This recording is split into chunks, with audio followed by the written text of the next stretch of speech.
President currently has the powers to remove any tax if he so wishes.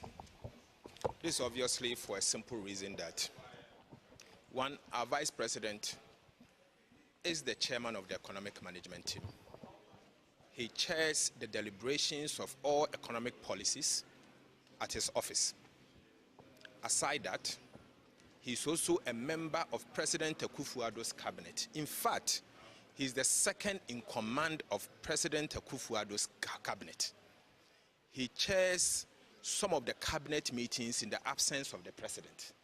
And in fact, in certain days that they are discussing issues relating to the economy, he more or less co-chairs with the president. So all of these economic policies that President Akufo-Addo has implemented since 2017 were actually supervised by our vice president.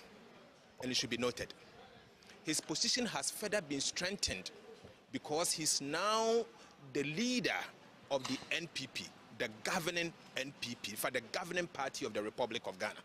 He's their flag bearer and the leader of the party.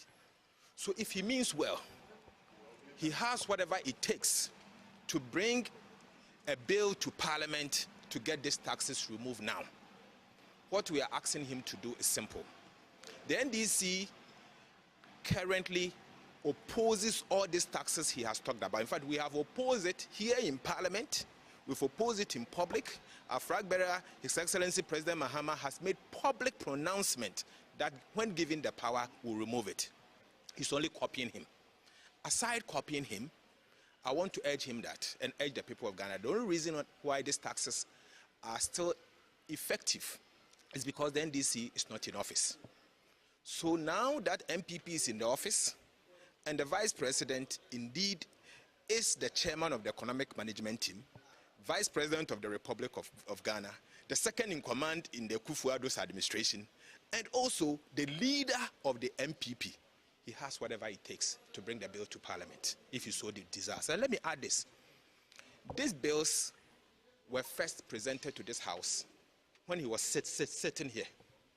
He came to Parliament with the minister responsible for finance to impose the e-levy. He can't turn around to come back and to tell all of us that he's not part of it. But let me. Now all those who contributed to the mess are trying to run away as if they were not part of it. People have begun saying, oh, they were not in charge, they were not listening to them and all that. All of them, they inside. Jack Toronto and all his small brothers, all of them are part of the mess that we're going through. None of them can escape responsibility, none of them. Because they've all been a part of this. They all sat in cabinet together. They all took those decisions together. Anytime they were going to borrow from the Eurobond market, they approved it in cabinet. They sat in cabinet and approved it. In 6 years, you went and borrowed $13.5 billion. And you did nothing with it. So today you can't come and tell us you were not part of it. All of them are part of the mess in which we find ourselves. And Ghanaians are going to send them packing for the hardship that they've inflicted on us, for the debt that they've swallowed us in. And they must go home and go and learn their lesson. NDC is coming back, winning this election, and we have the men and women that are going to restore this country's economy and finances back to a healthy condition. Notwithstanding the global economic challenges, major global economic disruptions that have taken place with regard to COVID-19 that many of you have talked about and its implications on businesses, as well as the Russia-Ukraine war. Notwithstanding these global challenges, our government over the last 7 years has created 2.1 million jobs. This is the highest number of jobs created by any government since the Fourth Republic. and probably since independence over this period. No government in the Fourth Republic has created this number of jobs in this period. Notwithstanding, and all of this is under very trying circumstances since 2020.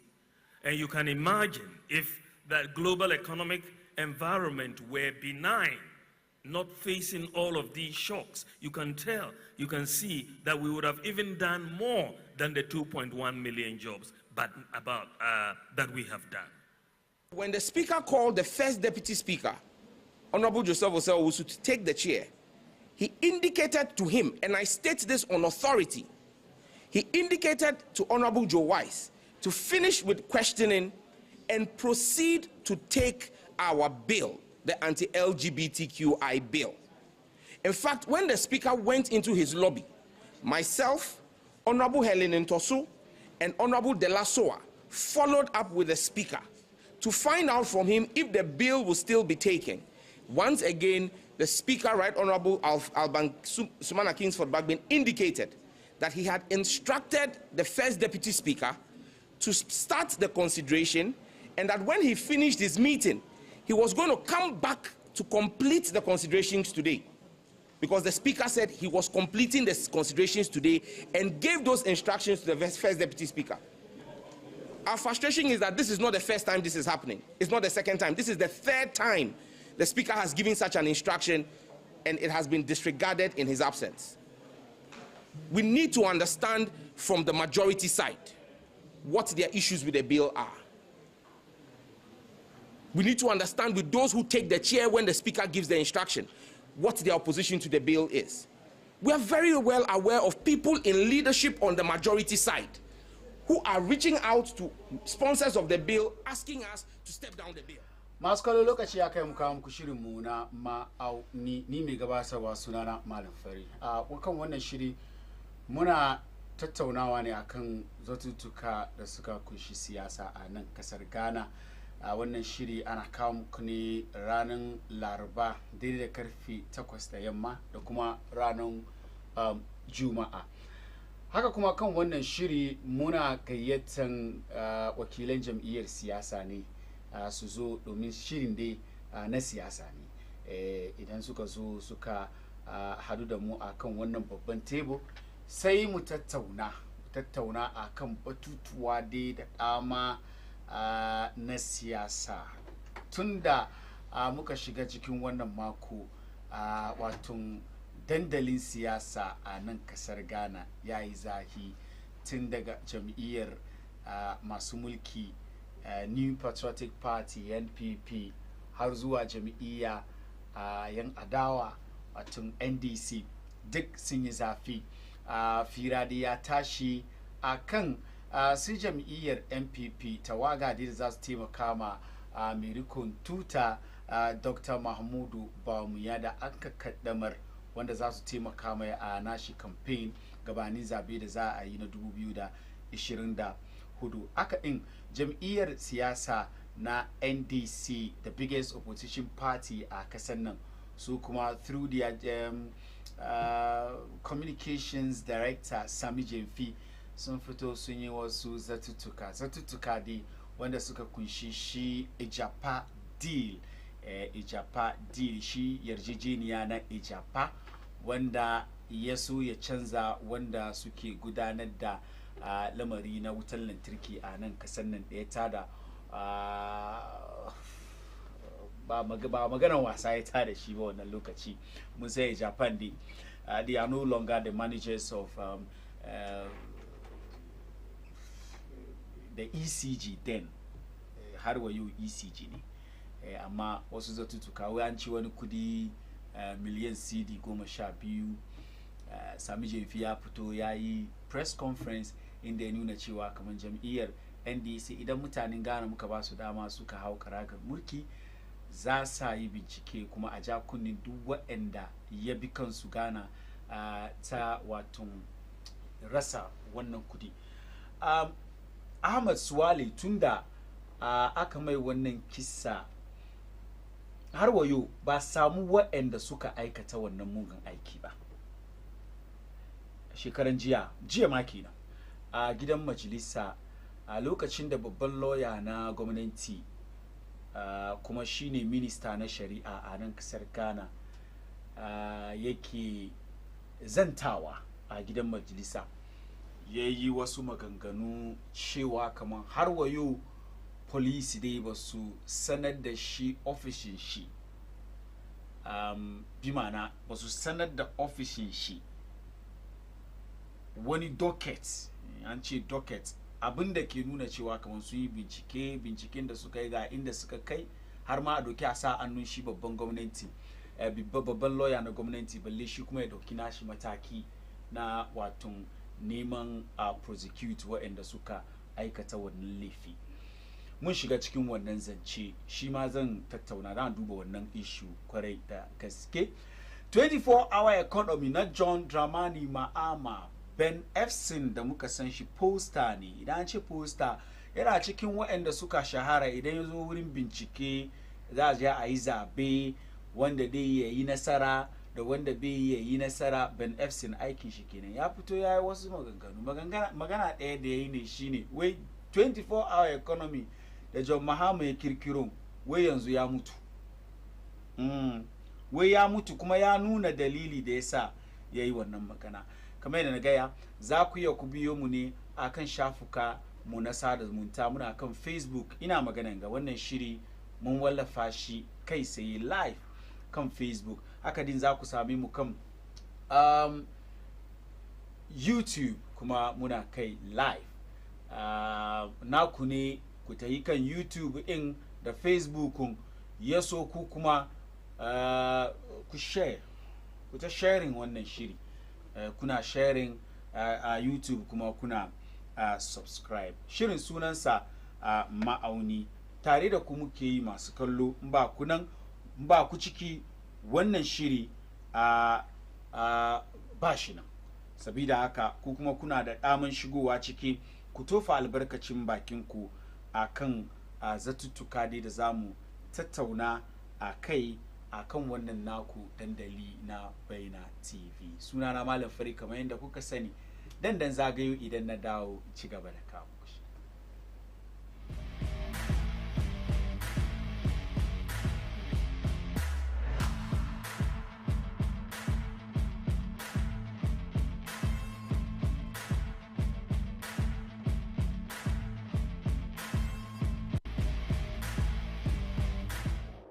الله أكبر الله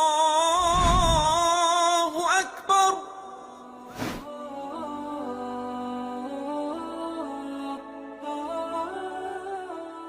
The word Islam is an Arabic word which means to surrender.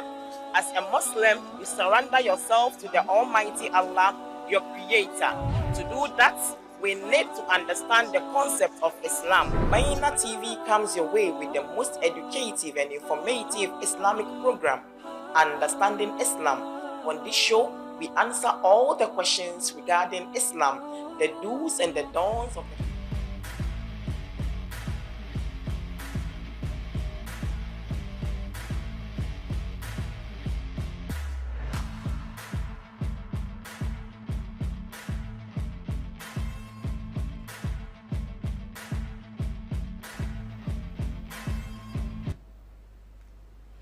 Well, sannu da dawo.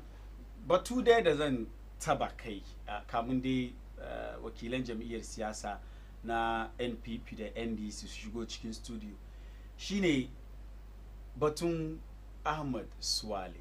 Allah ya ci kanshi, Allah ya ramshe shi, Allah sa ya huta. Har wayo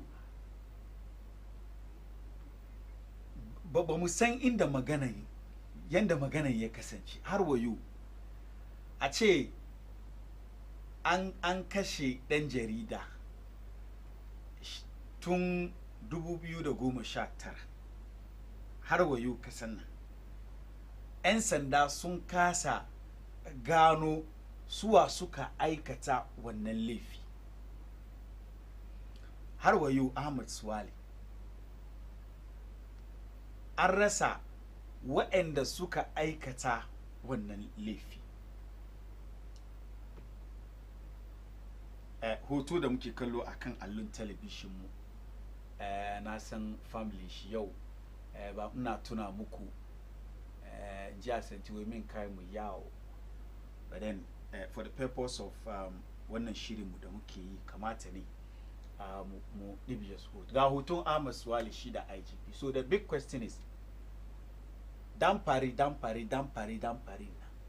mu da muke cikin aikin jarida mu ba mu ga amfanin dan farin ba, domin a ce an kashe dan jarida wanda asalin aikin shi yana yakin cin hanci da rashawa ne a cikin gwamnati.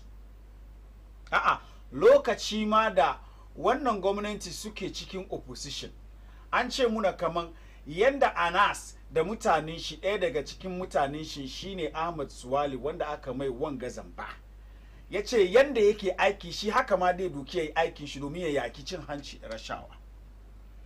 Sai a ce Ahmad Suwalin ga an yi mai wanga zamba, an yi mishi wanga zamba, har wayo 'yan sandan Ghana ba su iya sun yi bincike, cikakken bincike da za a gano wa ya yi wanga abu ba. What are they trying to tell us, journalists in this country? That it is not safe to practice as a journalist? Kamar yanzu zamanin ga an ya gamu da tashi aiki na zo na buga zafi na buga wuta da na tashi na fita waje na wasu suna su kama ni su bani rest in peace. In an min rest in peace an kare 'yan sanda kasan nan ba a yi bincike a gano waɗanda suka aikata abin, ba a yi a gano. 5 years Ahmed Suwali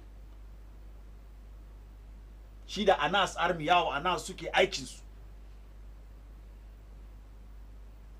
aiki da suke yi before mun ga amfani da aka ciki this number 12 investigation da aka yi da ta kan wani anya da an yi shi ne ya zo sakamakon shi ya kawo wani canji a cikin wasan kollo na kasan nan, amma aka zo ma aka lalata shi domin kasan nan manyan kasan nan mugayen mutane ne, ba aiki da gaskiya. Sai a ce mutum an yi mai irin abu haka da aka yi aka kare. Mun ji maganganu da suka fito suna nakin manya-manyan 'yan siyasa suka shigo ciki, har wayo an kasa gano waɗanda suka yi abin 5 years kenan. And the Attorney General Godfred Odami just yesterday went to Parliament to tell Parliament kaman har wayo shi ofishin shi na babban lawyer na gwamnati ba su samu wani takarda, wani docket from the police service kaman ga bincike da muka yi ga inda binciken ya kai, sabida haka Attorney General ma ya saya kan wannan ya dauki wani mataki ba. So why is the Attorney General even telling us this now? Why is he telling us now? Sabida mai mani yanzu ake gaya mu da wanga magana. Kaman Ahmad Suwali da ke aikin shi aka kashe shi kan banza, wai don yana aikin shi kaman dan jarida. Aka samu wani babban siyasa ya fito ya yi maganganun shi, wato ya yi ma wannan magana kamin a yi wannan. Ya yi wannan magana da ya yi. I will not repeat what he said, everybody knows. But in the end, har wayo an kasa gano waɗanda suka aikata wannan abu. Then what are they telling us? Mu da yau muke aikin, kuma aikin mu ga an ce muhimmancin shi. Idan ka ce arms of government, annaye na mulkin kasa, akwai judiciary, akwai legislature, akwai executive. Aka ce wanda suke nan da ba san su ba rubuta sunan su kaman suna ciki ba, amma suna aiki kaman dai annin gwamnati daya, su ne media, mu 'yan jarida. Ai kamata yanda ake kare Supreme Court judge, yanda ake kare parliamentarian, yanda ake kare wato minister ko shugaban kasa, irin wannan tsaro ya kamace a ba 'yan jarida. Sai a ce ana cikin kasan nan an yi ma mutum irin wanga mummunan kissa har wayo ba a iya an gano wanda suka yi ba. Attorney General ma wai yanzu yana zannin ga ba wani docket da ke kan teburin shi da ke nuna cewa kaman Ahmad Suwale kashin shi da aka yi da kullum idan ka tambaya sha ce ma ana bincike, ka tambaya sha ce ma ana bincike, wai binciken shi bai san da zaman komi abin da ake yi ba.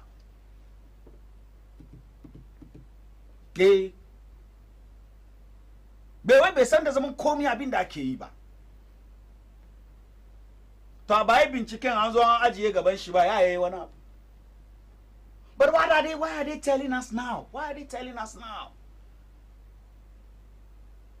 Mutum mai mata, mai ‘ya'ya, amma irin wanga abu, wai don yana aikin shi. Sai ka samu kasa da aka ce ana girmama aikin 'yan jarida, kuma aikin 'yan jarida yana cikin ababa da ke karfafa ainihin demokradiyya. Muka ce ganan gan kazo ana batun demokradiyya. Din nahiyan Afirka ana neman kasa guda da ke sai kan kafan shi yake komi shi ta kan anyan demokradiyya. Gana muna ciki. Sai a ce an yi ma dan jarida irin wanga mummunan kissa nan Madina aka yi wanga abu. Mutum biyu kan moto suka zo suka halbe shi, aka kashe shi, aka fidda shi duniya. Har wayo in ji Attorney General wai da docket wai ba docket in kan tebur. Are we safe in this country?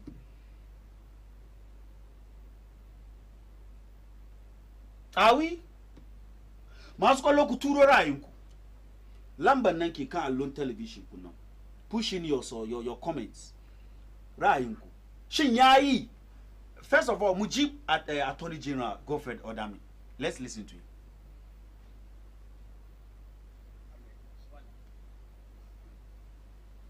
The Speaker, it is worthy to know that it's a matter being investigated by the Criminal Investigations Department of Ghana Police Service. No docket fit for prosecution or action has been built and presented to my office as I stand before you since the deceased died. It is therefore correct to say that the attention is not ceased on the matter. However, on being appointed attorney, Godfred Odami kino. Kunjiko. We ba wani, it means police to har wayo ba su binciken su nan ba san abin da suke ciki ba. Ba san abin da police ke ciki ba. Har wayo police an gano ko ba zo sun gaya muna a bincike da muke yi mu gano wasu kai wannan mugun aiki ga inda muka kai. Attorney General ma bai sani ba, ni dan sani. But then the question is, are we safe? Isn't it shameful that a country, Ghana, well, Ken Ashigbe da muka sani, mun san shi mai kare hakkin masu yada labarai ne, mu 'yan jaridu, yana cikin waɗanda ke wato advocates writing media in Ghana. Shi kuma ya tofa albarkacin baki shi inda yayi sukar 'yan sanda, yake criticize the Ghana Police Service da yanda suka kasa kama waɗanda suka yi wannan laifi. So let us read what he said exactly. Ken Ashigbe. Now, wait, it is so sad to think that after 5 years, wai yana da ban tausayi, idan ka zamna ma kana wannan tunani kaman bayan shekaru 5, the police have not been able to put anything together. Where police say, but sun yi bincike, sun hada wasu abubuwa, sun ce kan bincike ga abin da muka gano, balle ma shi babban lawyer na kasa ya saya kai ya dauki wani mataki ta kan shari'a a nemi a ja kunni su ta kan dokan kasa. Yace, I think that it is a travesty of justice. Manan maganan gane duka, ana nan kaman an yi, kaman ba yi, kaman an yi, kaman ba yi. She justice din da ake nema, waɗanda suka aikata wannan laifi da ake nema a ja kunni su, ya so ya zama kwaikwayo ma waɗanda suke hana mutane da magana, da waɗanda suke hana 'yan jaridu da wai an yi haka nan har a yi wasi da shi, a yi wasi da magana. Ya so mutuwan da ya mutu instead of mutuwan shi ya serve ya zama abin da za a doki a saya kai a bar duk duniya baki ɗaya su sani kamar mu kasan Ghana idan ya zo wurin kare hakkin 'yan jarida muna sama can mun fi kowa waya an zamana a yi te har maganan ne ya zo ya zama foolish case Ken Ashibeke ne ke maganan nan. I think that it is a travesty of justice that we have people who put their lives out there to protect all of us when it comes to the issue of free speech, and then they will be treated in this manner. Ayi mai irin wanga mummunan kashi kisa.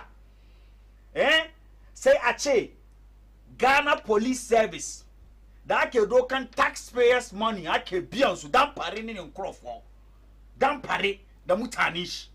Sha ce har wayo Ahmad Swale an rasa an kasa gano waɗanda suka aikata wannan aiki. Is it a statement coming from the Ghana Police Service that mu yan jaridu ba mu da amfani? When in all of these conversations, ana cewa yan jarida mu ne the fourth arm of government. Hannayen gwamnati mu ne na hudu. Ko dai a don yanda Anas Armiyahu ke yin aikin shi da wannan gwamnati ba ra'ayi da shi yasa har wayo an kashe Ahmad Swale ba a iya a yi bincike a gano waɗanda suka yi. Ko a gaskiya ne wasu 'yan siyasa da aka ji sun ce a in an ka gane shi a buga shi an gano shi a buga shi da aka kira su aka tattauna da su they are complicit. Shi yasa har wayo an kibar mutanen Ghana mu sani Ahmad Swale bincike da aka yi bayan da aka mai wannan mummunan kisa ya kasance har wayo. Well, I'm not the only one who is saying this. This is Ken Ashibeke. Muji batun Alasan Suhini. Alasan Suhini. He's a member of parliament. He's a member of parliament somewhere in the Tamale enclaves. And Musa she was so on gender reader. Previously he was working at Joy in Radio Good, I think. So yeah, in Accra. Shi kuma ya to yau yanzu shi ma jan jarida ne bayan da Godfred Dame ya zo yi wannan zance gidan majalisa ya ce we know how people sat on TV and threaten him. Is that not a fact that some people sat on television and threatened Ahmed Swale? They revealed his identity and urged for him to be beaten and for the minister to ignore all these circumstances and suggest that his murder may have been something else. It's very irresponsible. As journalists, we must be worried. Yanzu shi ya sa kanshi cikin takalmin journalists. Yana duban yana ganin kanshi kamar shi dan jarida ne domin aikin da aka san shi da shi kenan kamin ya shiga gidan majalisa. As journalists, we must be worried because it may have been Ahmed Swale in 2019. It could be me, Malam Fari. It could be me. It could be you in 2025, and we may just be told that your death was as a result of family feud or a fight with a trotro driver on the street. Maskalo nan dan kawo karshe nima nawa ra'ayi kan wannan. But the point is, za mu zamna cikin kasan nan idan an aikata irin waɗannan mugayen aiki don bai shafi ɗan siyasa ba, don bai shafi wani babban joji ba, don bai shafi wani minista ba, sabida haka mu da muka saura muke nan muna aikin mu a kasan nan mu ba mu da amfani. Yanda da doki maganan da zafi da za doke shi da muhimmanci da ake dibiyawa kan maganan ba haka da dibiya ba a nemi waɗanda suka aikata.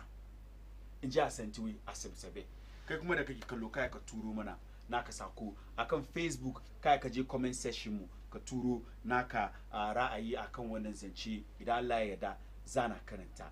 Dan je dan gajeren hutu. I'm going for a short break. When I return, wakilan jam'iyyar siyasa sun kasance da ni a cikin studio ya so mu duba sauran topics mu insha Allah akan shirin mu na ma'auni. The country where I come from, the truth is an irony. just like animal farm. Justice mean inequity. So who go say the truth? Who go say the truth?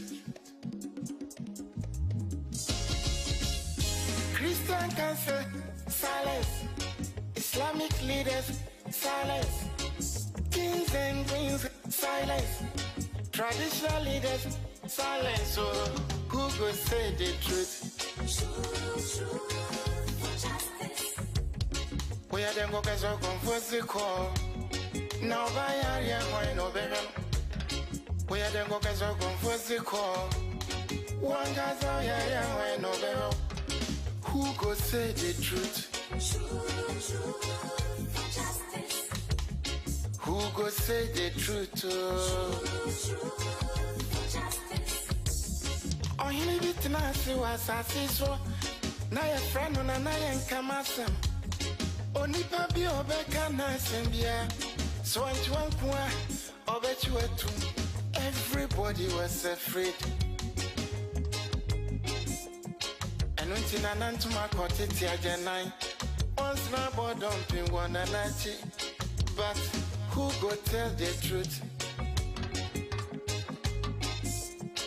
Nanai or say me.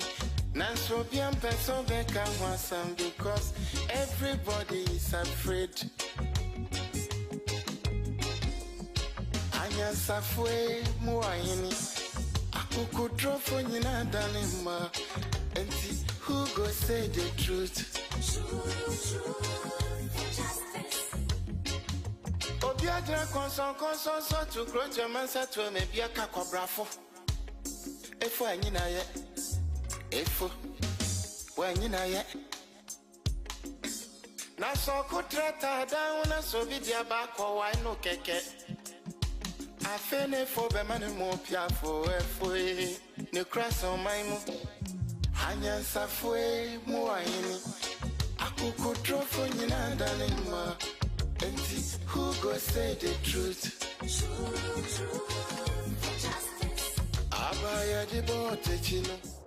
Allahu Akbar, Allahu Akbar.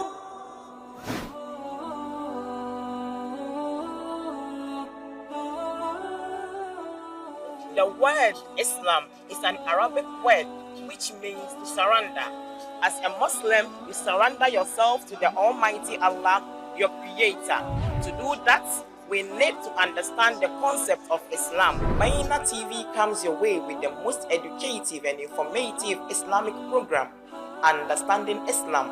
On this show, we answer all the questions regarding Islam, the do's and the don'ts of the Sharia, and many others. Make a date with me, Aisha Muhammad Saqib, this and every Friday at 10:30 a.m. as we educate ourselves with the knowledge of the Deen.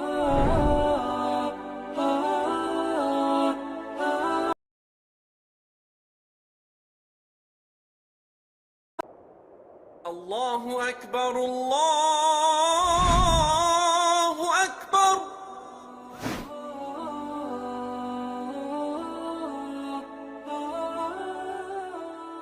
The word Islam is an Arabic word which means to surrender. As a Muslim, you surrender yourself to the Almighty Allah, your Creator. To do that, Now all those who contributed to the mess are trying to run away as if they were not part of it. People have begun saying, oh, they were not in charge, they were not listening to them and all that. All of them, they inside. Jack Toronto and all his small brothers, all of them are part of the mess that we're going through.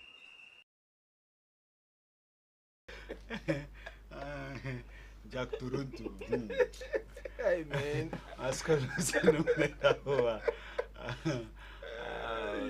Da muka je hutu na wakilan jam'iyyar siyasa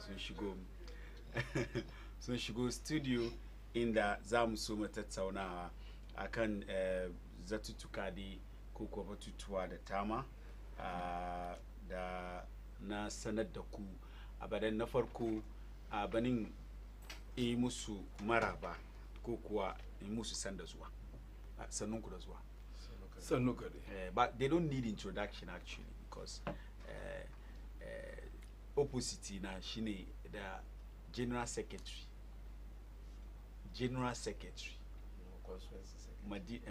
General secretary. Medina. Every secretary is a general secretary. Thank you. You are the general secretary of Medina constituency. Banche kaini secretary party ba. King in Medina kingdom ba. All right. So the general the secretary, constituency secretary, Medina constituency, Shini Razak. That's how I call him, Razak. And then Alhaji Faruku, Shini deputy youth organizer or Kaikui Central constituency, we alias Saddam Hussein Kina constituency, national chief imam, Dr. Sheikh Usman Nusha to Sanuku da zuwa gentlemen. Sannu ka dai. Na farko na san ko ban yi ba kun yi. Shi sa zan ba ku 30 seconds ku isar da gaisuwa bayan haka mu ci gaba da shi. To, assalamu alaikum. Don ko ban yi ba kun yi. Shi sa bani fara da kai. General secretary. Assalamu alaikum wa rahmatullahi wa barakatuh. Muna gaida waɗanda ke duban mu ko ke sauraron mu a cikin wannan lokaci.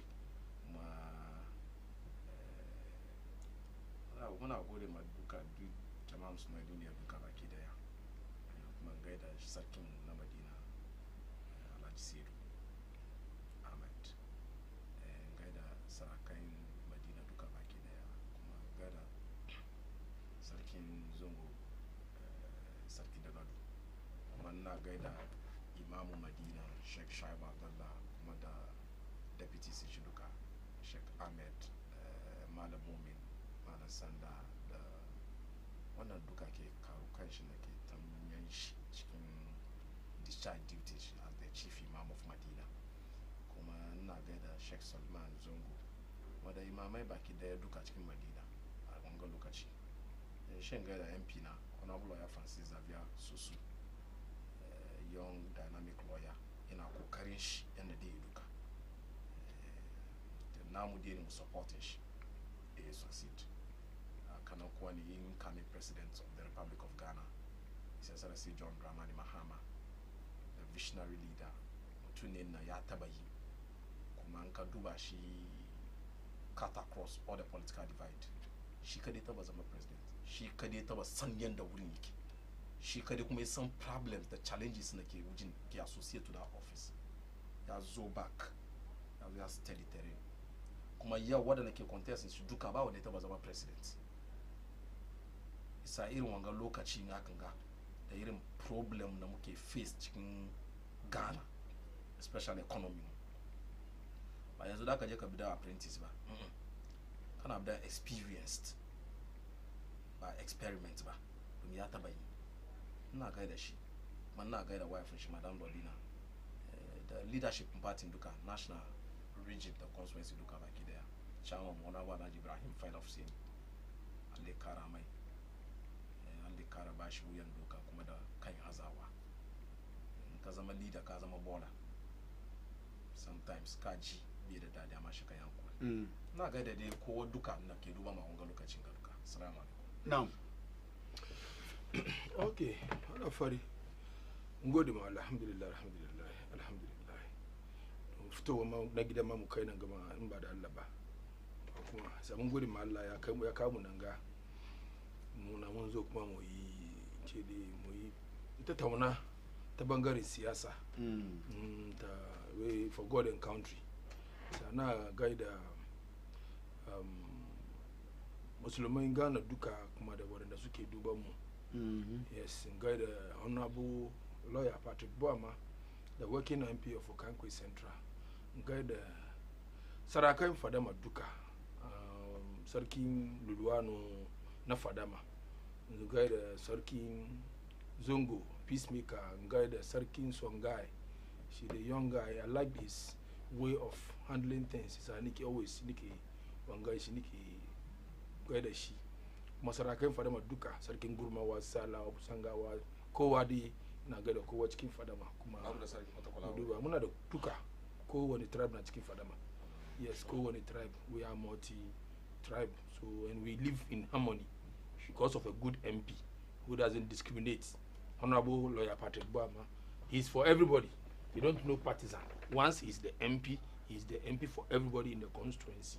So that's the kind of leadership we are learning from Honorable Patrick Boama. Samungo de Mahalla ya bamu wannan MP da ke aiki kuma yana yake komi da komi.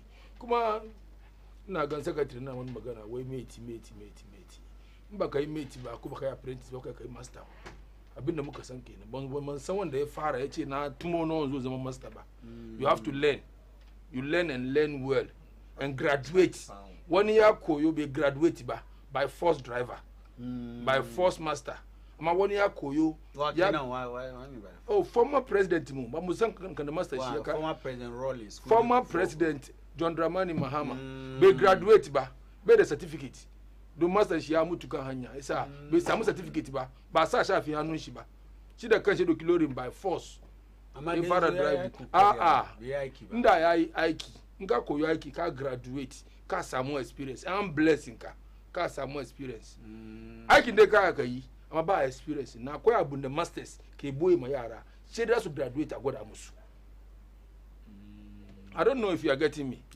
In ka koyi aiki akwai mun mun koyi aiki akwai wani abun da ake wani secret cikin aikin nan bar mu so sai dai da ka kare sannan aka gwada ma wannan abu former president bai samu ba mun zo kan wannan kamin mu shigo studio na yi wani wanga na ce firana kan Ahmad Suwale gwamnatin ke power Ahmad Suwale tun da aka mai wannan kisa 5 years kenan shekaru 5 har wayo ba gano babu wani abu da ke ajiye da ke nuna cewa kamar an yi bincike ga inda aka kai domin attorney general je gidan majalisa yake cewa kamar har wayo ofishin shi babu wani docket from the Ghana Police Service da ke nuna cewa kamar an yi bincike ga inda aka kai balle shi ma ya tsaya kan wannan ya ce zai doki ya je ya bi maganan a gidan kotu kan shari'a ko kuwa kan yanda dokan kasan ke nunawa. To malam fari na gode ma kagan wannan lamarin wannan ta wurin bangare ta wannan bangare we are human being Allah jikan yaron nan Allah sa ya huta daga dan wani mu ne musulmi ne yasa dole mu mai addu'a wurin makoma mu ne amma hanyar da bobi mu koma shine muke wangan shi yasa Allah jikan yaron nan kuma in times like this nan ba shi kare wannan abu ma ya samu ba. We have the JB Danquist, who up to now the case is pending. But the JB Danquist, and someone unkama, sexy Don is in the house. And what are they doing about it? Munsan Kamena, Yoshi, for one case 1 year. And Yoshi, but at least now, listen to me. Just recently, just this week, is it last week or this week? And dismiss one and Kirby certificate in Shanunshi because of this kind of things. Ana Karban Kudi, ana agent cases. Ana Karban Kudi, ana agent. Don't kara gangaskia. This is not partisan. It can happen to me, it can happen to you. We are all Ghanaians. We are all in the system.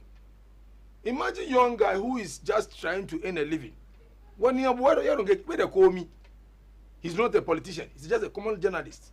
When we don't get just like that. I don't know.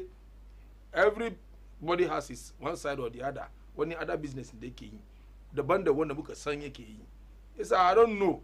What the F-15 ama yaronga innocent boy like this, and with the law wasu kaman kan dafa din ga lawyer an karbi certificate anun shi don ya sare wani case a ci case ya kare a samu result ya karbi bribe isa kullun sai agent the case every time agent the case gashi an samu case ga hakan ga abin ga mutumin ga yake yi ya karbi bribe isa yake agent cases a karbi certificate shi anun shi. To be a lawyer is not a one day something. It's not easy. It's a whole lawyer. Na muka san muka tashi mun san kowane gida ina ko police wa ce papa police fiye no papa soja fiye no papa lawyer fiye yo wannan papa lawyer na ya ka cikin gidanka ko cikin family ka. So ta wangan na we will plead to the hierarchies na kaman kan da shi ya fadi na anywhere the case is the one fara wani wuri ne dole an kai wani wuri I continue from where it stopped from sai aje bincike da inda case CID da kirkira case nan yana fara kan CID police station da ja report su da su duba ta bangare da abin ya happen isa from within na wani CID aka ba case nan from there where it's supposed to go till they should get to where they want to get to isa aje bincike a duba fara kan CID ya irin abu haka yake affect aikin journalist how does it affect because ni as a journalist na duba yanda case nan ke tafiya yana firgitar da ni kaman ba dama da muke da shi mu zo mu zamna kan dandali na aikinmu mu yi magana yanda ya kamaci mu ana firgitar da ana sa wani su bari baka wani kasan form nasara coordinator mu zamani NDC ya je TV station kan ga ya je yi program kafi ya kare national security na dawo na kira an bi shi har gidan shi an kashe shi bayan an bi shi har gidan shi inda an same shi da mai it's not you alone at risk na gida na fara madani na cikin Madina so let's assume I say something and it pushes somebody to the wall gaskiya before you get down there they are there hunting if you don't know how to handle yourself they will do what they want to do to you so ba saboda wannan ne ya kamaci da gwamnati ya sa imma ciki ya so a gano waɗanda suka yi abin domin in mutum dan siyasa ne da an kamar na JB da kwabe ko da yake maganan na yana kotu amma an san kamar ga waɗanda aka yi mai ake magana kansu kamar su suka yi abin eji ya zo out wai case bai zo kan dex shi ba so why is it taking this long shi ne baka scenario nan kamar mun san an gayyaci Kennedy Japan because ya zamna kan television station shi yayi wasu maganganu da maganan ke nuna cewa gabanin wannan abu ya ce duk wanda ya samu wannan samari a mai duka yayi wannan magana mun san an kira shi an tattauna da shi amma har wayo ba mu sani ba tattaunawan da aka yi shi ya kasance ba mu sani ba wai I don't know the conflict man san abin da ya zuska nin su ba amma ya ce a kama wani a mai duka in politics people say worse thing than this kace ba ka sabi da ya saba yes ya zo ne bayan number 12 da yazo mun san daya daga cikin mutane da suka ba Kwesi ci goyon baya shine Ken Japan cikin wannan maganganu you all know yaki da ya tashi da shi kan Anas yaro mun san Anas yake yi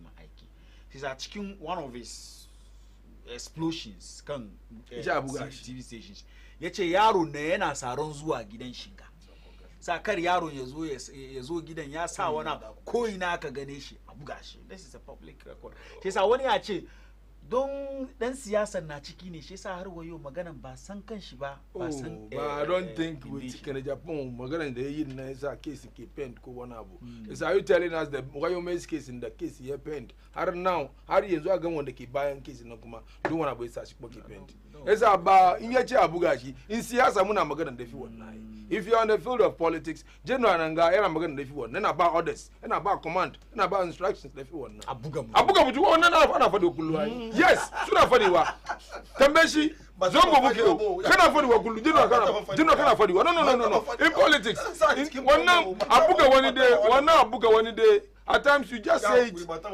to scare the person suna fadiwa siyasa muke cikin siyasan ku kuna yin haka normal ne kamar ke Japan ya zama kan TV station shi ko radio station ya ce gani da shi ba mu ra'ayi da yanda yake aiki shi sa in ka kama shi kuma duka normal ne haka address ni wannan tukuna mu zo kan issue ha mai swali na daga jama ni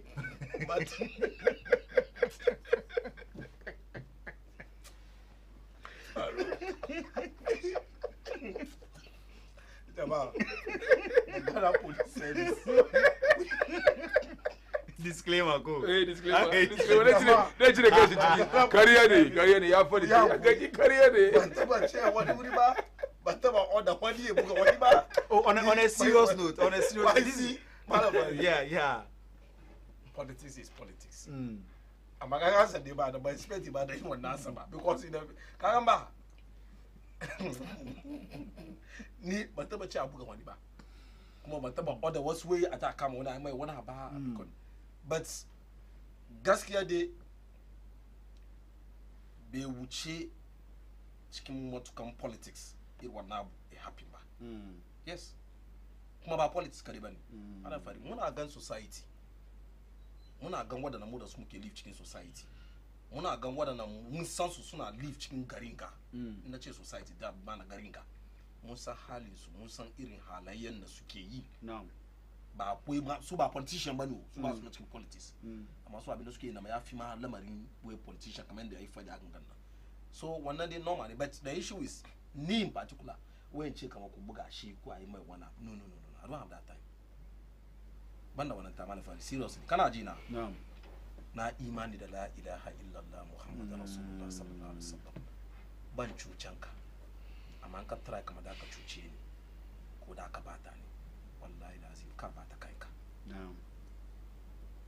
ban order way ku buga shi ko ku yi wani ba funci na kawai na ce ma ya Allah ina koka zuwa gare ka wannan ma kawai ma is enough but kagan batun wanga issue we are all at risk we are all at risk irrespective of your background politics journalism ababai ne na yake tafiya tare kuma journalism ina evolve naturally in every aspect of life last ka zama nan kai magana kafta aka fisge phone kaga yi ko Allah ko ka zama daga nan wannan magana no da very day nan muka tashi na do taxi from taxi no listen from post office driving ne so keni daga total filling station da inda kanya ris shi no kenan gaba na ce na bar phone na ina ban taxi driver ya daga phone na yana kashe phone na ode juma ne diu aiki ya aiki amma ba wani ba fige bane ode juma diu no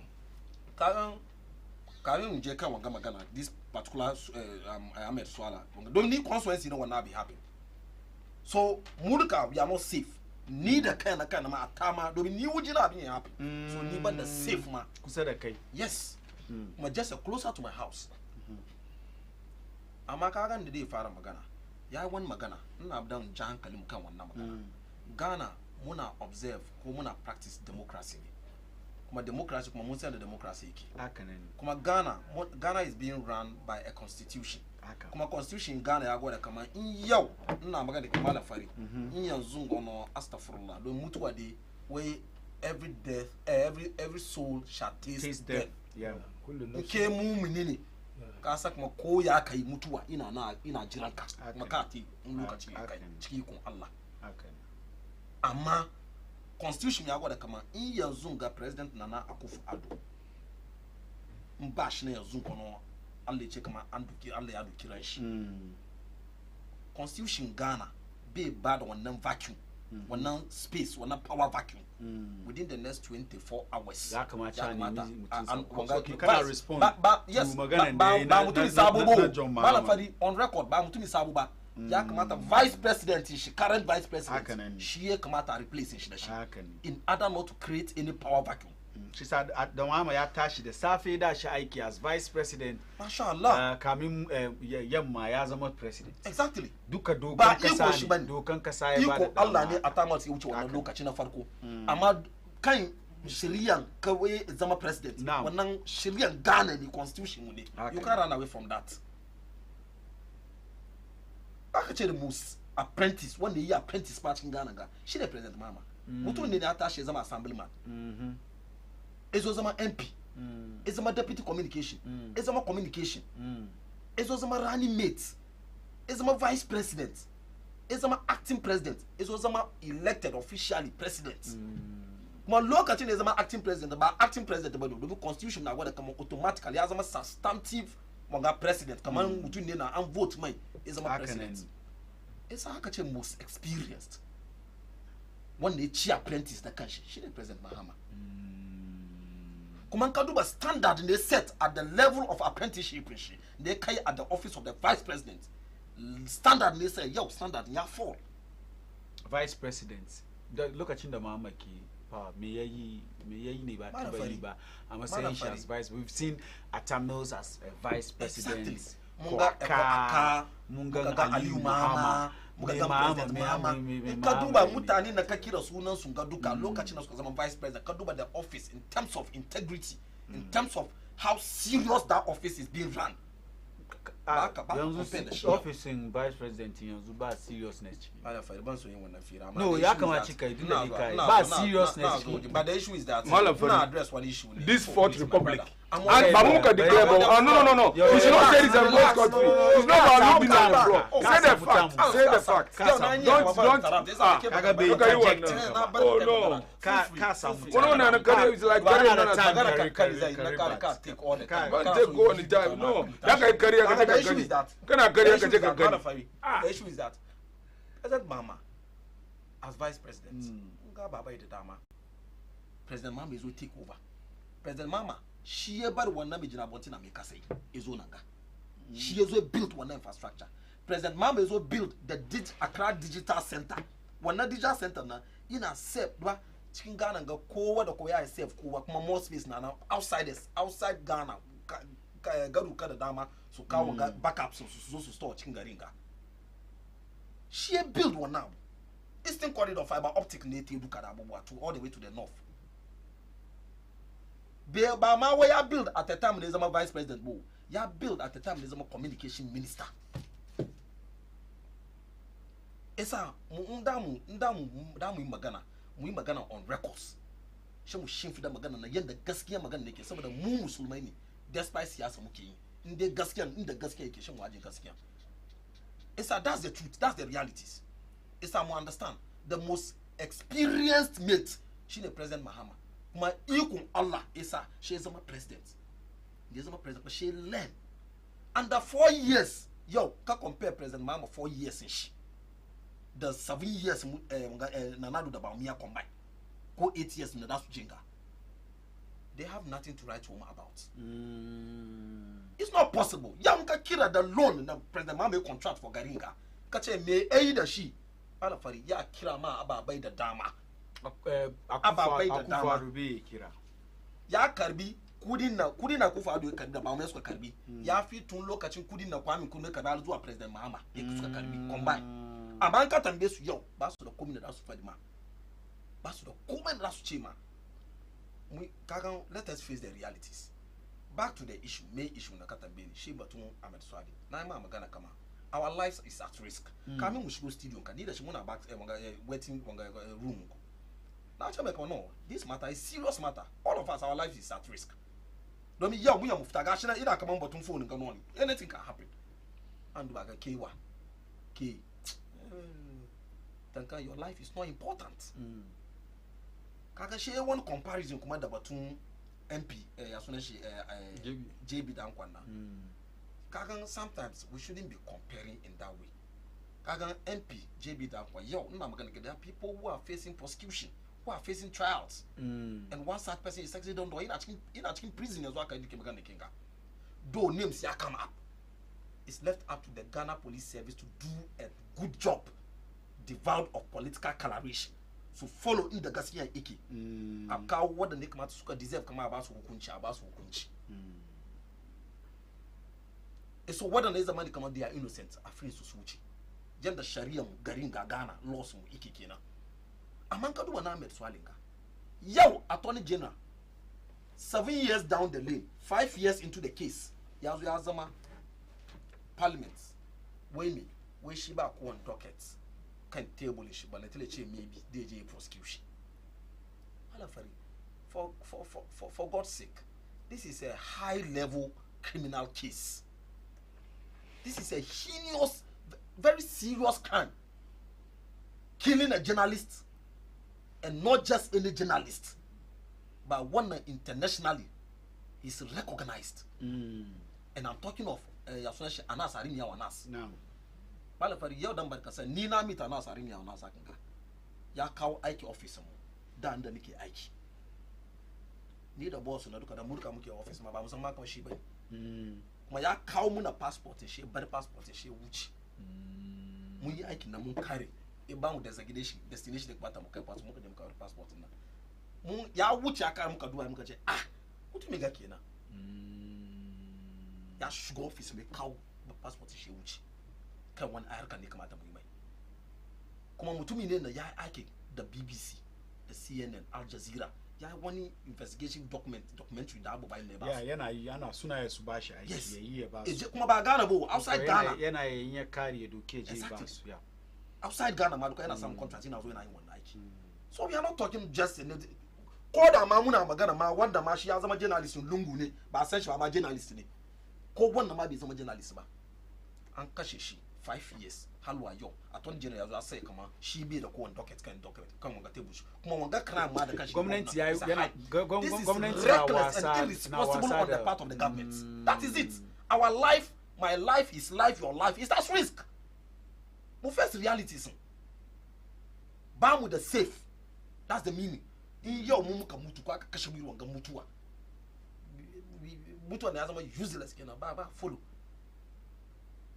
Inda a ce Ghana kamar South Africa ne ko kuma Ghana one developed country ne wallahi malam Farida bai na batun swalinga da akwai wasu mutane wallahi kakanga an kulle su suna sarka da akwai wasu mutane an kulle su suna sarka banin karanta mai message ka wai sunan shi Yusuf Imran we as for Ahmed Swale's death this government and the police have not tried at all. One way sunanta Malama Rumaisha we may Ahmed Swale so rest in peace and may Allah reveal all those behind his death, but please we should not politicize it. Thank you Malama Rumaisha. We sunanshi Alhaji Ibrahim we Allah ya kiyaye ka Malam Fari. Thank you for this beautiful show. I always learn something from your show. Kai mu kuma mun gode da dama da ka samu kake kallon wannan shiri ko da yaushe. When we look, let me be honest to good people of Ghana. It's only MPP who know who kill him. Meshiwe, I swear. But Meshiwe kara sunan shi ba. When Kennedy said we should ask Baumia, and again Wontumi also report Ken for threatening his life. So he's scared not to kill him like he killed Ahmed. So, okay, you are saying that Wontumi ya Kennedy Japan ya threaten she, just like he threatened Ahmed Swale and all that. Wonga kuma bi ka yan ku turo mana sakon ku kara sunan ku da inda kuke turowa. One way please NPP's breaking the 8 is not based on what they have done but based on Jane Mensa. How can you say this? So NDC should sit up and be careful of Jane Mensa and the national security. Please, our leaders of NDC, sit up. My name is Baba. We the supporters are with you. One you have to rim Babani. Baba Bikara in the Kiba. One way sooner she talk is cheap. How can you? How is that your name? Talk is cheap. We the Ahmed Swale murder is the darkest day in Ghanaian politics and journalism. I agree. Yeah, I still feel pain by that. You have to be in my shoes to understand. And like a Natasha Dan Gida. Maliran da dan zamna nan bubbuga wuta na tashi da ni gida ba wasa bane matata tana ta kira na ne Well, I want to tell Hussein we have performed better than the NDC. Roads, we have done 11,975 kilometers of roads as compared to 4,000 by NDC. Meshibi kara sunan shi ba. Ya hankuri kuka turo sakon kuka turo na kurai ku kara sunan ku kai. Well, I want to wait. Assalamu alaikum Malam Fari. You see, this MPP guy knows the truth. He is like a person who pretends he's sleeping, but if you wake him up, he will never wake up. Amaruna, aka Rapid Photos, YOLO.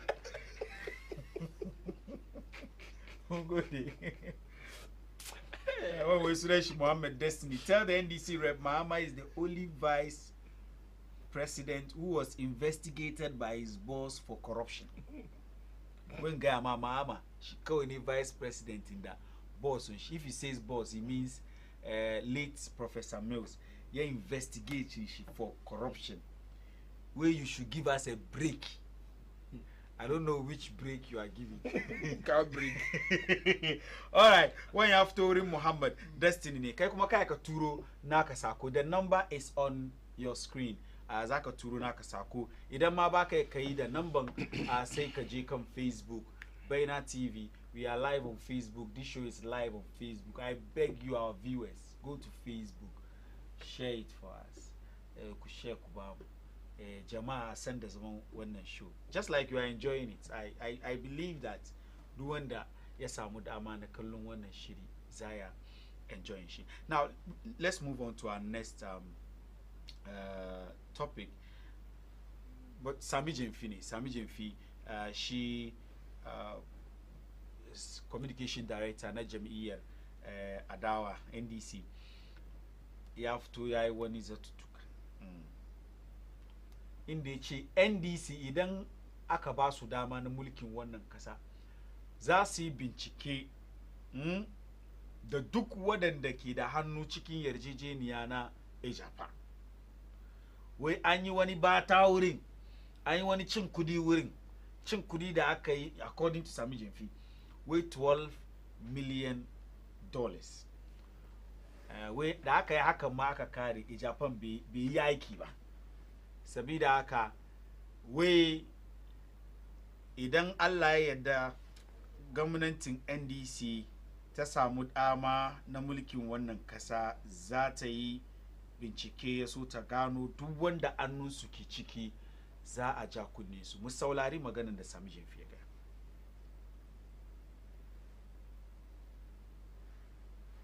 The Japan scam clearly amounts to woefully causing financial loss to the state. And the culprits of same must not go unpunished.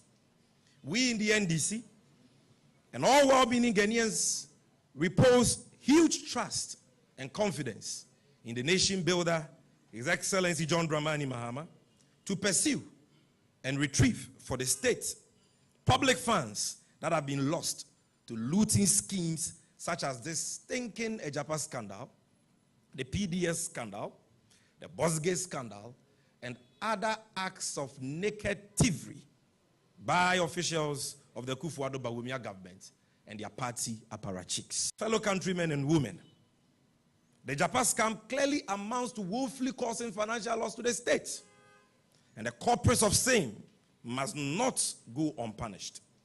We in the NDC and all well-meaning Ghanaians repose huge trust and confidence in the nation builder, His Excellency John Dramani Mahama, to pursue and retrieve for the state public funds that have been lost to looting schemes such as this stinking Ejapa scandal, the PDS scandal, the Bosgate scandal, and other acts of naked thievery by officials of the Kufuor Bawumia government and their party apparatchiks.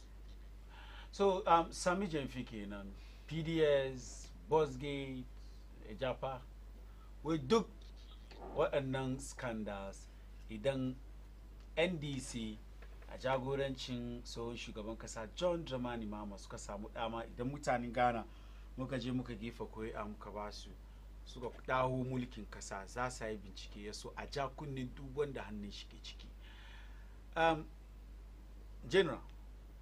General Secretary ka kenan, one General Secretary Ghana. Communication, the national communication. Okay.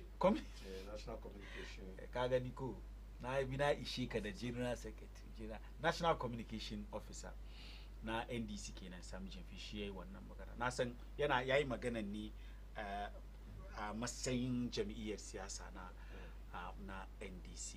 Me aka yi cikin Ejapa? Me aka yi da dai me aka yi PDS me aka yi da dai bar NDC ku ce muka zo kun ja kunnin mutane. Alafari, na gode kwarai. Kagan yau corruption Ghana nan ba irin kananan corruption ba ne. Kuma batun Ejapa da batun Ejapa ya fara. Wadda mun san da lamari Ejapa ya tafiya cikin garin ka. Batun PDS, ale kai ma aka karbi wanga ya sunan shi revenue on behalf of ECG, Electricity Company of Ghana. PDS suka karbi revenue on their behalf, suka karbi wanga ya sunan shi light bills da sauransu da dama da ababai. Daga baya yanda wannan contracts yanda abin ya je end gaba da termination gaba da kudi na suka karbi kuma is unaccountable kuma baya bi sun wuce da kudin national they sun wuce da kudi and they've not accounted to the states to the Republic of Ghana da sauransu da ababai Ghana kudin mun nan ba kaman kudin wanga suna chacha bane yes ko kudin chacha ma suna bugun ne saka suna fada kai ba wani kudi ne kaman for Christmas bane free bonus ne kawai da ka zo ka taba no kawai you just walk away like that no akwai shari'a da daman da ke control ke regulate shanin lamarin expenditure garinga ma shanin karban tattalin arzikin mu yazo kan fiscal wanga ya suna shi financial wanga ya suna exercises iza irin wadannan maganganu duka da dama kan ga yau ganiyar su duka sun gan gaskiya kuma ganiyar su duka sun ganyen da wadannan maganganu duka fara wanshi da lamarin yanda ya tahiya kuma inda ya kai da yau halwa yau ba ya an kama wani ko kuwa a ce kama wani da wani kudin na ke wujinku da kuka karbi akan ga ya kace akan ga kawo kudin back kuma da kudin na back to the states da sauransu duka ba mu samu ba saboda me saboda ka duba the names behind Ejapa ka duba the names behind PDS what are the names kagan ka doke wani abu kaman PDS akan ga akwai shi mai yima shi shugaban gari baba baki mai baba mai baba wani samara ga yana yi su da gwana mata da sunan shaka yana cikin shareholders PDS kuma ka duba inda aka samu de facto prime minister Ghana the person of honorable sunan shi ne ce mai honorable ya sunan Gabi Ochiri da kun ezo kan audio ma duka yana fadi mai kama in ba ka sake wannan interest ka ba mu ba ko wannan shares ka ba mu ba ko ka ba wanga company ba ya ma difficult ya ma tough ka ji magana ne kana kama power is speaking authority is speaking san ka duba da wannan kuma laws in Ghana bai baka wannan iko as individual ko ke wani ne baka da wannan iko ko ke president mani ka kuma ka follow the laws now in terms of award of contract is an so source ne yin wangara external source ne ko me ko bid ne tender ne ko me duka akwai procedures akwai processes ne ke aka lay down aka aje aka shimfida da ya kamata every entity whether individual or company or groups wani abu ne duka dai da ya zama da ku shiga cikin wannan irin wannan contractual agreement da Ghana state as a state da ya kamata ku follow wannan process duka ka duba some of the processes they were very shoddy like shrouded in secrecy da ababai sannan ka zo aka fito da wannan lokaci kan wannan bangare duka kuma ka duba the people the interested parties behind that particular wanga PDS da wannan shi Japan na duka da abubuwa kuma Japan na ka duba akwai FM station ake kira Japan yes daga kaman cantonment who owns it kuma ka duba owner wannan Japan shi ka duba yanda Japan kuma yazo shekaru bayan da aka zo aka ce Ghana yanzu sun juyo Ghana royalties ko menene duka anda ya Japan a samu dai menene duka na shi suka ga wannan quickly ne ya kamata a change ya Japan na shi PDS ko ne ka duba yanda abin da duka yin metamorphosis na alafari it's all shrouded in kind of secrecy wani shoddy deal wani kaman particular interests isa yau ka samu irin kaman wannan system ko wannan contracts a collapse sheka ji kaman wadanda suka shiga cikin contract da Ghana the state of Ghana sun karbi wasu kudade da ya zama kudi ne sun karbi on behalf of the Republic of Ghana ne kamata su yi accountable to the people in the state and the Republic of Ghana na wannan duka ba yi ba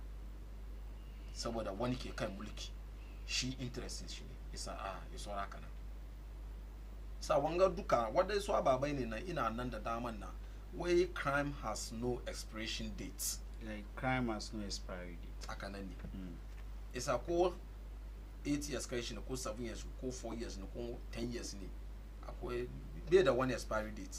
No. Kamar da muke da maybe kamar milk akwai expiry date jiki. Ya kai up to maybe 2 years ya bata. It's at all time na ya kamata within some 1 to maybe 3-6 months ya kamata an consume shi da abuwa. But shi ezo lamarin wayo mungu abu ko wani ko dai wani crime haka nan bai da wannan expiry date haka nan yasa kowane lokaci ne duka nan mulki da ya sake ka expect kamar wasu irin wannan bad contracts aka ganna ya kamata mulki sabon government ne zo kai na yi bincike cikin wadannan maganganu duka kudin Ghana ne je shiga annun wasu ya kamata wannan kudi duka a marback ya kamata amere back when kudi back to the state, to the coffers of the Republic of Ghana. It's in the party position kan wadannan maganganu duka shine PDS Japan da boss gates da sauran su duka ababai ne inda an yi bincike yanda ya kamata kan yanda shari'ar mu Ghana ya kwada yanda ya kamata bika a yi bincike cikin irin wadannan maganganu duka dole ne kuma an samu wadannan kuma kudin Ghana yake annun su ne kamata wannan kudi duka su kawo ba kudin Ghana na annun manyan NPP 12 million wai kun kashe 12 million dollars abin ma ba ga kanshi ba wai sabida haka it amounts to causing financial loss to the state in this is cause of power anyan da su bi su ja kunnin manyan NPP da annun su ke ciki duka za su yi malafari kwatre kwa akaso bon tuma teni din se kwatre kwa akaso bon tuma teni din Sami Jemfidi didn't say anything sensible at all in that very press conference. Do you expect it? It's not. It's normal. I've not said anything more than two. No, he didn't say anything. Yes,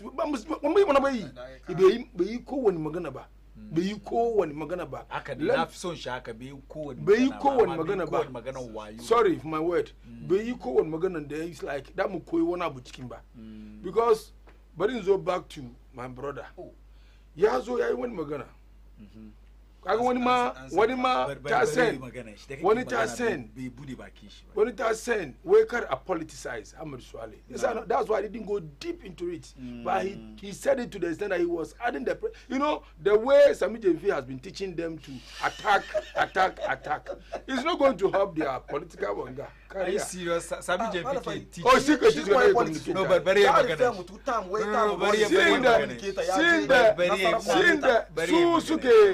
Ana coaching su. He says I want to take it. We can politicize. It's not. Is that my adua? Okay, magana. We are all at risk. Now you want magana. You see, so if you are politicizing and adding some governance into, you are politicizing what you are doing. It's not fair. Secondly, as soon as Garinga under this Fourth Republic, you can name one of the best vice presidents. In terms of corruption, no corruption. When in the city, can she boss when she?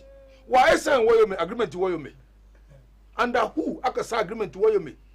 So in yo, Suzuka Che yo. It was an Mills. Mr. Man, Mills, who signed? He traveled Mills says under his. Mills says under his. Mills way. Gamaida Anunsi. There's no way they will sign one contract. In the 8th of year, it has something to do with President Mahama. It has something to do with, but Mama was there. Mba Mills, Attorney General Sunje Masa, one guy, one day, one after the other. But I'm on the floor. Mr. Man. Whatever, no. Whatever you were saying here, but so my man shouldn't do. No, don't say my brother. Bari Magana. Attorney General by then, when the Muka appointed she. When Namuka appointed him, he was there. She based on one contract. I think if I recollect, but Timothy did sign one contract. Yes. Why did he demand? Why, Mr. Man? And he was not there. He said under his nose, he will never sign that agreement. No. We may never sign one agreement. No way, man. Now. Exactly. In yo, she. Is that the quarter? As someone to Martin, yo, Sami Jemfi is a saint. Mahama, let me tell you, from where he was coming from. Mahama has been assemblyman before. He has been minister before. He has been before. He's supposed to do better than any government on this earth. And he did. But what did he do? And he did. Being in Doomso for 4 years shows that you don't have any experience in governance. He restored back the country. Nana Adodan Akufo-Addo, he just say a parliament. He has fought the whole parliament who challenge him under his tenure. He has done the best than anybody in terms of road. In terms of road, your MPs were there. The babies with the sharp teeth. So now wouldn't they were? Why attack Mugabe Akufo-Addo? But when they quit, don't get scared. Basu sukama kowa sukuli. Basu sukomi. Ba wanda sukama. $12 million na Nigeria. $12 million. Bangon Suzuki magana. Ni bangon $12 million ba. Suzuki magana. Always na isi suna cook. Figure suna cook. Wanga press conference there inga be kan ko na mfani ba. They are struggling because of just common 70 wanga points in the Baumia in just common 70 points. Yesterday they digress. They deep into the things that he submitted there. The speech that he gave there, he's going to get deep into the speech. They first have the word of Ghanaians, and they will see.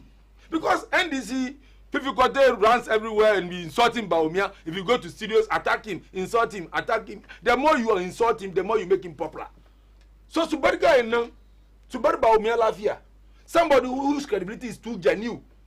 Be the one corruption character, be the one disrespectful character, be the one any attach something that can mention that she. Bawumia has done marvelously well at this very government. I'm telling you, no vice president. Ali Mahama was a contractor. He was a contractor who was diverted into politics. So initially, he didn't even want to involve himself though closely. I mean, once you've joined the team, you have to do. It's Anka Oka, vice president.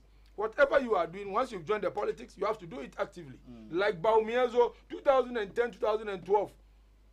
In court, Munje court, the evidences, pink sheets, Mukajedeshi, who defended us. It was Bawumia for the whole 8 months. In the Sukaje 2020 Sukaje court, where about calculator? I said, look at ya, but somebody calculator. Call pink sheets with a bedeshi. So, NDC for the Mukamansu, Chicken Siasa, soon someone abu, soon I defend Ghana. Carry everything about NDC now is a fraud.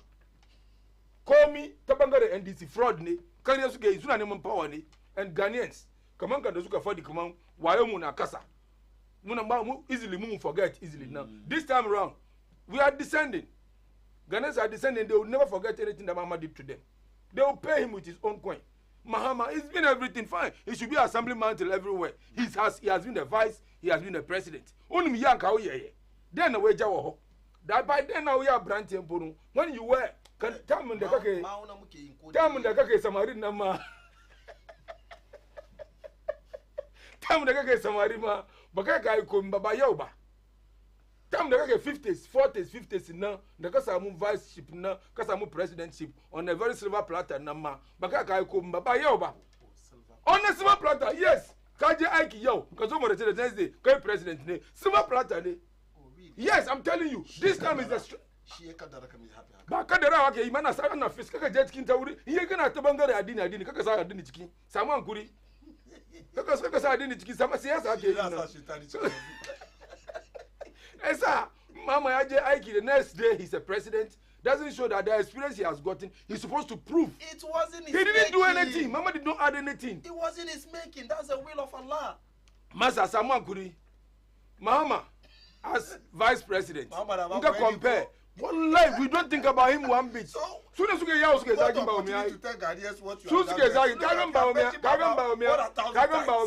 Bawumia, even this very guy, Bernard Muna, I don't know this week. I don't know Bawumia, and Bernard Muna Bashiwani, come on, Bawumia, if the same Bawumia. Among soonodness, they've not said anything bad about the guy. He should not come from the veteran side and come and support that guy. We are not politicizing anything. Ghana, we are in good wanga with every tribe. So Kare Kawa non-tribalistic politics in China. He's a propagandist, and we know Fifi has been a propagandist from day one. Till the first country, general secretary. And we know he's not performing. Like I told you, back Ganshi. It's not a bit of Jish. Kuma anything he throw bomb. Okay, where ex-president Mahama has already told us that when it's getting to elections, sometimes you have to lie and do propaganda to win voters. He still thinks that Ghanaians have short memories, as he always say. As he already said, it is so we are. It is so we are vigilant nowadays because of the good governance from MPP. A word to a wise is enough from Alhaji Sewa. Dr. Bawumia is being celebrated as the driver of Ghana's digitalization drive. Mr. John Mahama is being celebrated as the government official one in the Airbus corruption scandal from Alhaji Sewa. Hello, sir.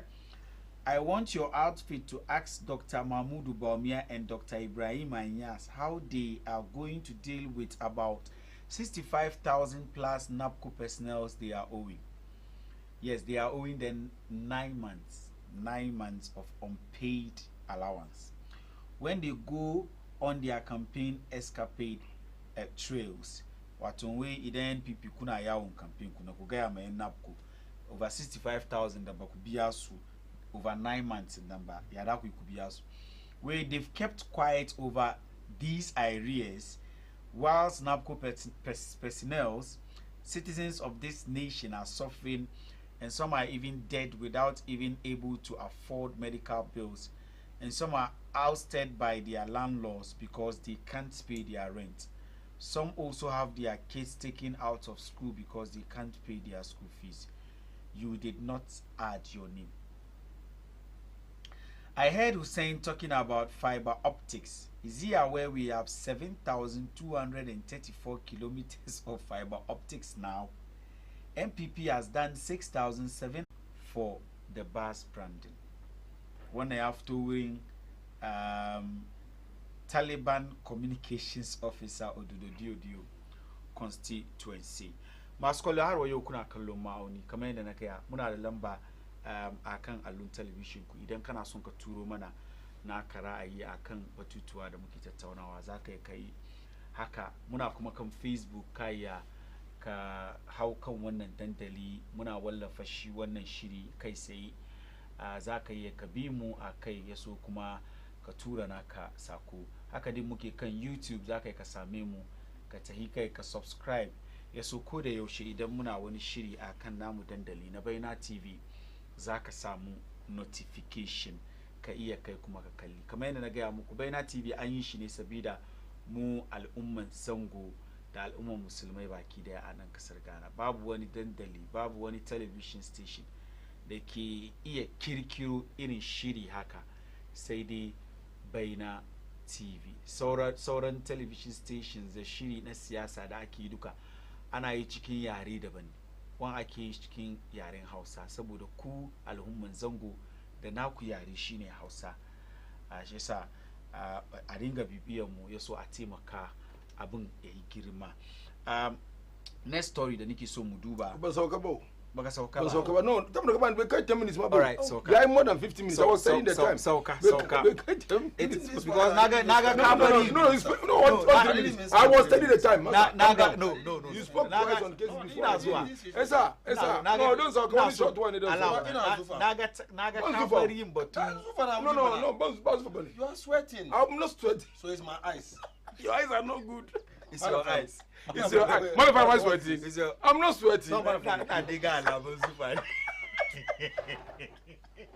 Esa, kagani. Time the book eke firan na. He was ina for the one abu kaman where Japan radio. Yam could ba ko radio. Google is ba Japan radio.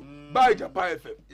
Mbe samba e beta goda mai. Farko na assassine. Be samba. It doesn't it have nothing to do with a Japan deal.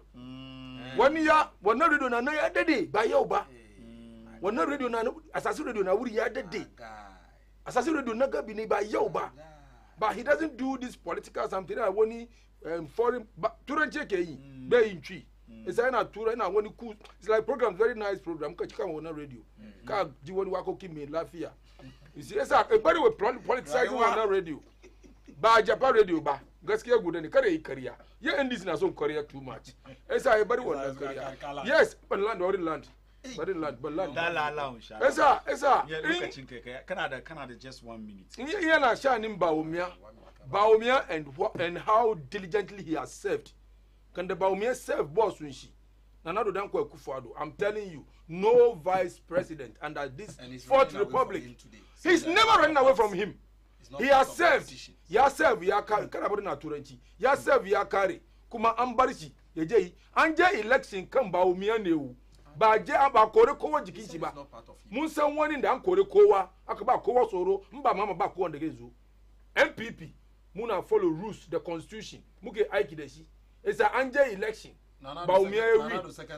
Anje election ko. Nana do second elections he was on the throne already. Esa kaka kawo wannan fira. Esa ba umiya an ya ce ne hu son wasu adwuma wie aka sa aiki anun shi. Baumia koyo aiki ya kare an graduate shi aka sa aiki hannun shi. Isa aikin da Baumia ke kawo nan. This time ba former ba wanda ya wuce ba. This time this is the time of Baumia. Yeah, this is the time of Baumia. Digital da je gaba cikin duniya na guduwa ya kamaci mu bi shi. Mu kai da ya kai. Duniya na guduwa ya kamaci mu bi shi. Honorable Saddam kenan. Ina son mu duba the next topic mu mun soma ne da batun Ahmad Swale muka duba maganar da Sami Jemfi ya yi mataki da nasa jam'iyyar siyasa ke son su yi idan aka ba su dama suka hau mulki a nan kasan nan. Mun san cewa kamar da aka fara soma wannan mako ya ma soma ne tun karshen mako da ya gabata. Jam'iyyar siyasa na NDC na MPP majority in parliament an so a yi wani changes leadership su maganganu da dama suka tashi a ciki. Farko there was a publication kaman changing ma an yi, amma daga baya shi first deputy speaker of parliament Joseph Osewusu ya fito ya yi magana, ya yi wasi da wannan labari da ya fito ya ce ba haka nan bane, kuma su majority in parliament ba sa yadda kowa ya shigo cikin parliament zai nuna musu abin da za su yi, kuma wannan changes su ba su amince da shi ba, inda ya yi wani short press conference a gidan majalisa. So let us listen to the first deputy speaker wanda muke kallon shi a kan allon television. Let's listen to what he said. This morning, because of some publications that have gone haywire in respect of the leadership of the majority caucus,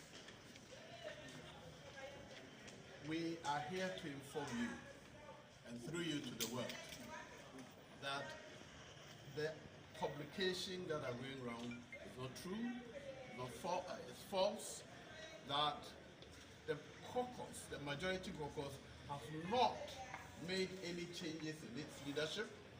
The majority caucus has not contemplated making any changes to its leadership, and that we tell the whole world, Ghana, to ignore any such publications. So I want to assure you that we have confidence in the leadership as they are, and the status quo shall remain. We are aware that upon the nomination of one of the deputy whips as a minister, a replacement will be made. That replacement will be made by the caucus when we have had the opportunity and the time to consider the appropriate replacement. This is all the information we want to share with you, and to, through you, tell the world that the leadership of the majority caucus has not changed. We have not contemplated any change, and we have no intention to effect any changes in the leadership of the majority caucus. I thank you very much. Well, Joseph Osewusu kenan muka ji maganar da yi. But after this, one of the deputy general secretaries na New Patriotic Party, Muhammad Haruna, shi kuma ya fito ya zo ya ce jam'iyyar siyasan da kanta ba ta dauki wannan mataki ba. But then after da yi wannan magana, jiya da yamma, McMenu, mun san shi McMenu, tsohon chairman ne na jam'iyyar siyasa na New Patriotic Party, yanzu yana cikin manya-manyan cikin jam'iyyar da idan da yi wani abu cikin jam'iyyar suke zama su tattauna ya so a gano a yi ko ka a yi abin ya kawo ma jam'iyyar amfani ko bai kawo ma jam'iyyar amfani. Ya kasance a kan babban station na television Joy News, inda yake wani hira da manema labarai rana 20 ga watan Fabrairu jiya kenan da yamma, inda Peter McMenu ya tabbatar da cewa wata bangare na 'yan majalisar da ke rinjaye na yunkurin kawo sauyin shugabanci, wato ya confirm shi wannan publication da ya fito cewa kama an dauki wannan mataki a canza leadership na New Patriotic Party a gidan majalisa a kan wannan shiri, inda ya ce shi da ƙanin shi ma yana ganin cewa akwai rarraba, wato there's division amongst the majority in parliament. Wasu na ganin cewa kamar the likes of Oseice Mensah Bonsu, wanda bai sayawa takara, kuma kamata ne a bar ya je ya huta, ya so wani kaman Afenyo Markins da shi ke taimaka mai a parliament a matsayin majority leader, shi ya dauki wannan matsayi domin shi ya tsaya takara saboda zafi da ni doki ya yi shi su samu a cikakken zafi gabanin zabe da za a yi 2024. Mu saurari Mark Menu da maganan da ya yi wani interview ne on a program on Joy News da ake kira The Pulse. Mu saurari nashi interview da ya yi. Of seats in Parliament is important. Right. Mr. Manu, we are bringing our conversation to a close. Yesterday at the council meeting, did the subject of changing the majority leadership come up? It came up, but it came up in the sense that it was on the agenda, but the General Secretary and the chairman dropped it, that they need further consultation with the members of Parliament. It was not discussed at all? No. The only thing that was done was that it's on the agenda, but it's going to be stood down for further consultation with our members of Parliament. So therefore, the proposal to make some changes has been mooted? For now, because I came here as I sat down in the lobby, and I saw Honorable... Yes, because I will need your reaction to that. Honorable... Joe Wise. Joe Wise speaking to the press. Yeah. No, we've changed things such that we think that previously it was the party which made which chose the leaders. But we changed the rules to make, because we felt that the members of Parliament must have a say. Okay, you don't just sit outside and impose people on them. That does not conform to the internal democracy. But who is the proponent behind this motion or this move for a reshuffle of the majority leadership? It must come from them. That's what is. That's what. So therefore, somebody within their rank is proposing that should happen. Yeah. That's what it should. And the person was not given the opportunity to justify his move. Well, the ball was thrown back at them. That go back and then have a discussion with the members of Parliament, and that's the end result. Is what I just saw on your screen. So idan ka kalli wannan interview da ke zuwa, everything points to the fact that akwai wasu group cikin parliament da suke ganin cewa kamar lokaci ya kai ai changes, just like it happened in the NDC. But then party nan, parliamentarians na gani wasu wani bangare cikin parliament na gani cewa kamar ba party da su decide musu su nuna musu yana da su tafiyar da lamari a parliament ba. Shi muka ji Mark Menu na gayawa kamar da shi party ke kamar yadda yan NDC suke. Mutum da dama sun ce kamar dai NPP ba su koyi wani abu cikin abin da ya faru NDC lokacin da suka dauki mataki su kuma su effect changes in the leadership of their party in parliament. Wai ba su koyi wani abu ciki ba. To, shugaban kasa Nana Addo Dankwa Akufo-Addo dai shi kuma ya shiga cikin maganan inda ya kira the parties involved ya so ya zamna ya tattauna da su domin shi rikici da cece kuce da ya tashi tsakanin wato majority in parliament. They actually don't need that at this time. They don't need it. But to the look of things, the majority, they are divided in parliament as to whether the leadership should be changed or the current leadership abarsu. As we heard, Joe Usuyachi, suna da confidence in the current leadership. But then what we are hearing is that there is another group in parliament who think that the time has come for those changes to be effected. Now, don't Zukanka, Honorable Saddam. To, now go there. Game da firan parliament in Ganga. Na question, na some question. The way things are being handled in parliament now, the reason is there. Esa Mark Menu Eche, still scrutinized, i.e. broader consultation, because of a reason or two. The first reason is simple. Kasa Ngakabaka, foreign affairs minister, definitely you'll be traveling more.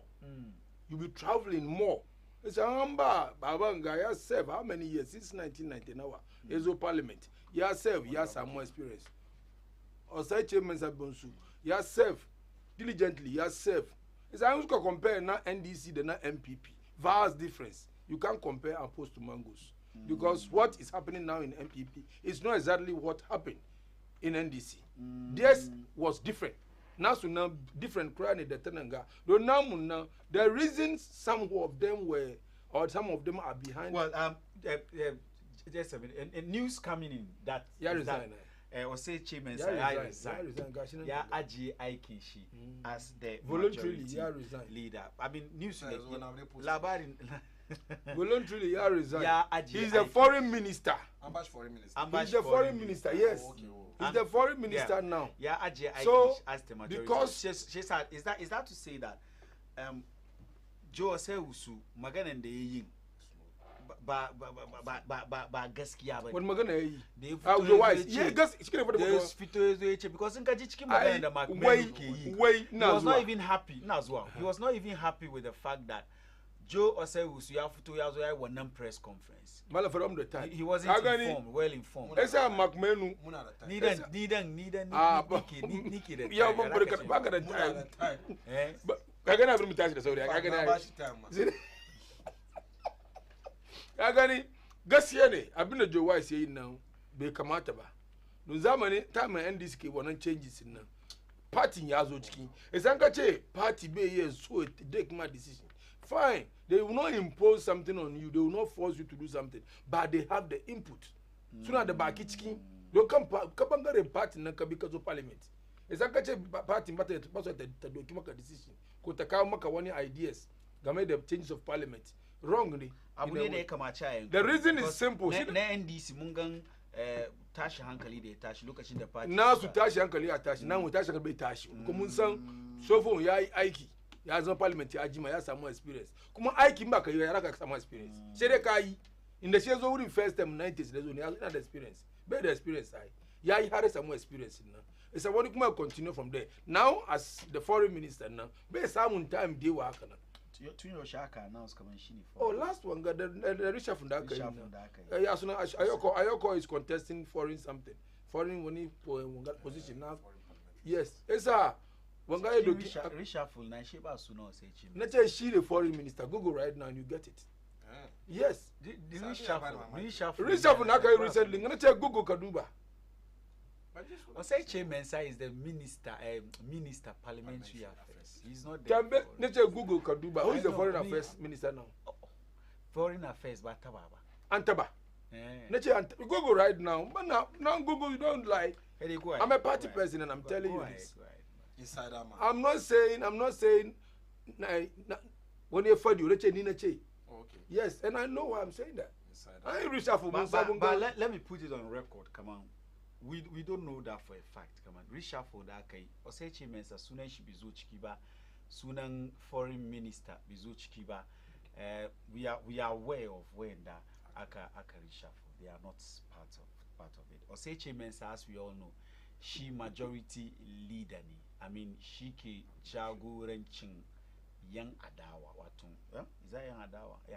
Majority leader in parliament. Let me put it that way.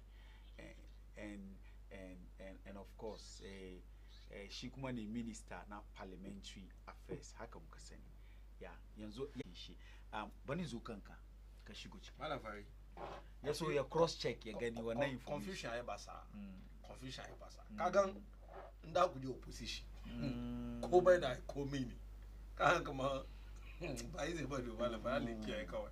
Ba yi kagan parliament yau isa sometimes in IPAC ma kaman Jemensa intana chair IPAC da wasu other political party shin na ce maka kamar ya kamata tread cautiously because yau it's only two political parties who are ruling this country dominated because the parliament is there 137 the two political parties ko 137 ga 137 ganna party nan ticketing party ne kai su parliament haka nan ba su da kansu kamar su je parliament ba in kana so je ka sai independent ka kai da kanka tashi ka kai kanka parliament party ne kai ka kuma no single person is bigger than the political party no you can't it's the party that makes us the followers the grassroots an ba ku wannan dama ku shiga kan parliament suna da standing orders su da suke aikin su there's no doubt about that party nan bai abuse shi kowane lokaci party ya tashi ya shiga cikin parliament ya ce wan ba mu son shi an mai a sake kamar yadda ya happy na NDC mun ga tashi hankali ne Malam Fari it will be a recipe for disaster. Party bas to touch one or Gabado no way I shake a parliament shuffle. No. I'm a one party now the constitution. Come on, it is the party that gave birth to the parliamentarians. The parliamentarian didn't give it the birth to the party. So when na nuna alama come party MPP party control exactly over the parliamentary. Exactly. Kansan does get control. She knows soon so when bad policies so approve on bad policies, soon could control to the ship. That's the only time. I'm abandoned one they don't have any control again. I'm a NDC leadership party, but Stash Kabados, you know, the Saturday press conference change. No, I could background or backdoor consultations na akayi. Kuma akari, kuma Irish na based on strategy. There's no way ka check come honorable Kezelati force experience parliamentary issue. Ya like in a command wanga honorable Aruna Idrisu. No. Honorable Aruna Idrisu was senior. Yes. There's no two doubt about that. There's no two ways about that. Amakagan party na they give me after Monica. Sometimes, Malafari, leadership now take one decision. As a secretary, I'm not happy with the decision. Decision leadership now, I'm not happy. I'm to comply for the sake of the party's structures. For the sake of command, it is a party that gave birth to us. In young bandina, another more Abdurazak Hussein's ninches now so we Aiken now soon continue the Aiken party. So this should always tell you that the party is bigger than you. Kumakaka NDC party now is a disciplined party. That's the truth. I want to look at Munzaman and Munwan between discipline about the discipline issue. Mun discuss one topic recent time. The NDC party is a disciplined party. Yo, Katambe can now found them. Katambe not the late Professor Moss, not the late Emisata, not the late Professor Unos, not the late Yasunashi Amabid Miadus, the Kwamnejes, Wayus. Nasuki yo. Yo, now soon continue to grow. When we are exhaust topics, now soon pick course because but now there was messages. I want to read these messages. After that, Mumbude phone line. Masukira Kumakushigochiki. One way is he aware ECOWAS court has okayed a Japan. I mean, this is going to Razak with Taliban or the Dudio constituency communications officer. Assalamu alaikum. As for the NPP, they are more than come on, I can't how can you say this? I mean, Dajjal. No.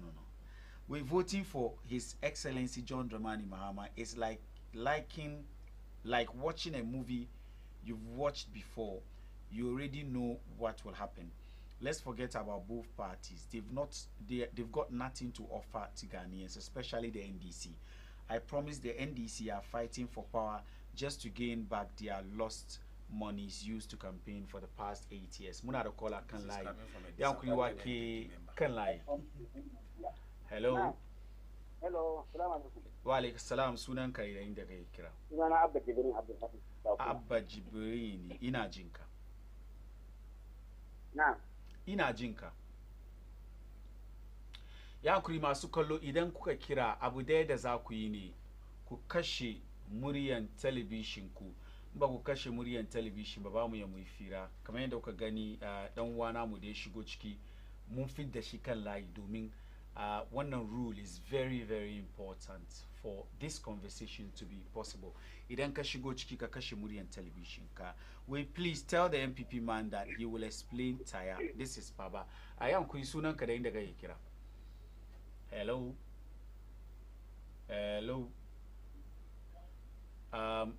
Har wayo masu kallo muna huskantar wannan matsala idan ka kira ka karshe muryan television ka tukunan mu iya mu yi fira da kai. Na'am. Hello Malam Fari. My greetings to all those who are watching this Pioneer TV station. My name is Hajia Muna from Accra. Please tell the NDC man sitting there that he is trying to tell us that former President John Mahama is clean without any corruption in time, or what? And is he being a Muslim? How can you say this? He cannot swear. No, they don't swear. Please keep your messages short and simple. Yankuri. she went on and said, you should check when 8 years of NDC in power and 8 years of MPP, which of them did well in terms of handling Ghana. Hello, Yankuwaki kan lie. Malam Farisan da yi. Sannu ka dai sunan ka da inda kake kira. Ina ba mu kuma sai Abdullahi Saidu. Na'am, ya mutan kuma si dai? Ina lafiya. Na'am, muna jinka. Gwada mai na NPP ne, kamar idonmu ya jawo.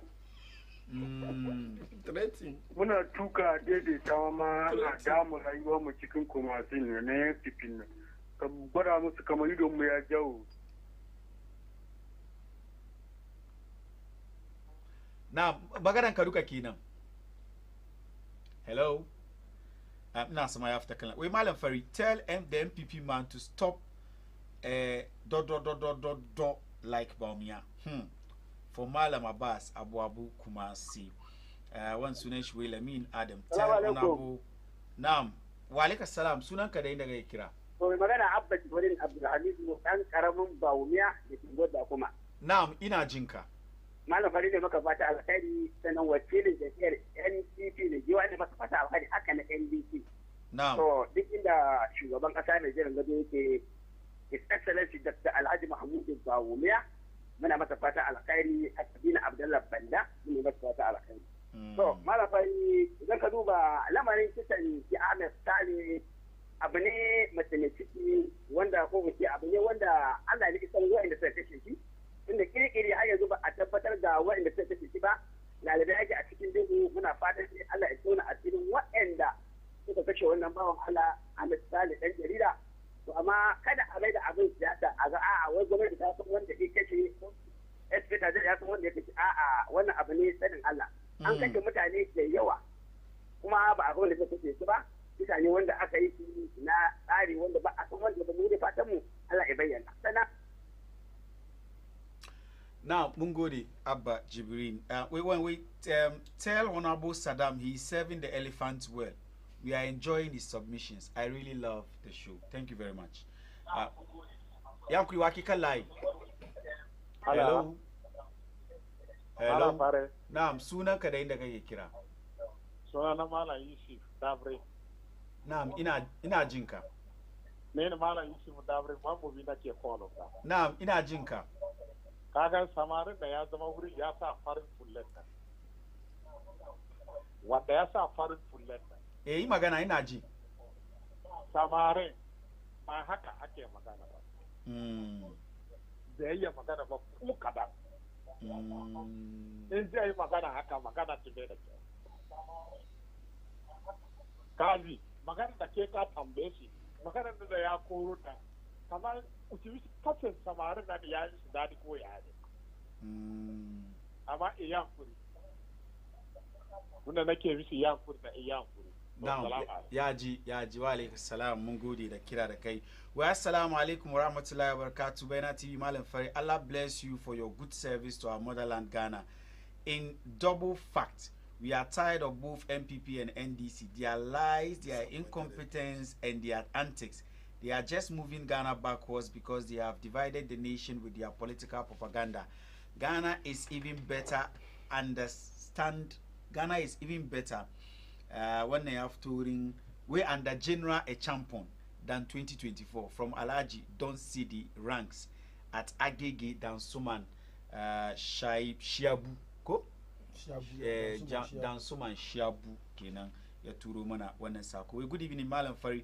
Please, I want to ask the MPP guy how Baumia and his digitalization, how Baumia is working with his digitalization, because someone will scam you and you can't even track his scanner card.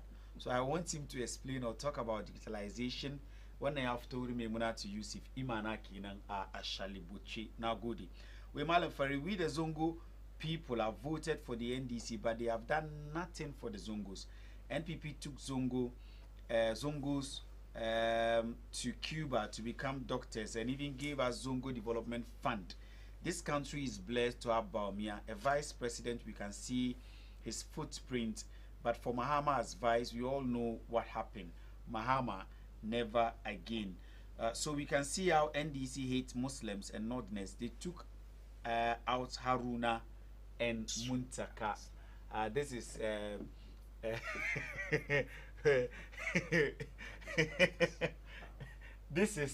this is I don't know how yeah one guy they mean come on they hate not this, and I mean parties who can decide come on that's you how changes in their leadership in parliament. I don't think I agree with you. Amana Karai Kenan, we encourage you to also send in your messages anytime. Ko ni lokaci idan muka zamna kan wannan dandali mun karanta haka din idan muka bude layi kuma za ka kira. Yau dai at this point mun dakatar da shi, insha Allah ranar Juma'a muka dawo za ka turo da naka sako mu ya karanta. But before mu wuce ya kamace in ba wakilan jam'iyyar siyasan final say su akan wannan show ya so mu da sa'aya kai zana soma ne da kai na malafai shin na wani magana kaman party da mu duka party afi mu duka girma isa an dai ka duba in 2 minutes discipline and well organized party kamar NDC kuma mun consult na muka consult muka ce dan na so man tambaye kamar wani magana ji Ben FC just before we leave Ben FC we 24-hour economy kuna we are tools you man bar jin batun shi we domin ya ba da dalili shi we domin John Mahama da ya kamaci ya jira kusan election tukuna ya kawo na we yanzu da ya kawo kamar an punch abin an bar take shi serious kuma NFC ina na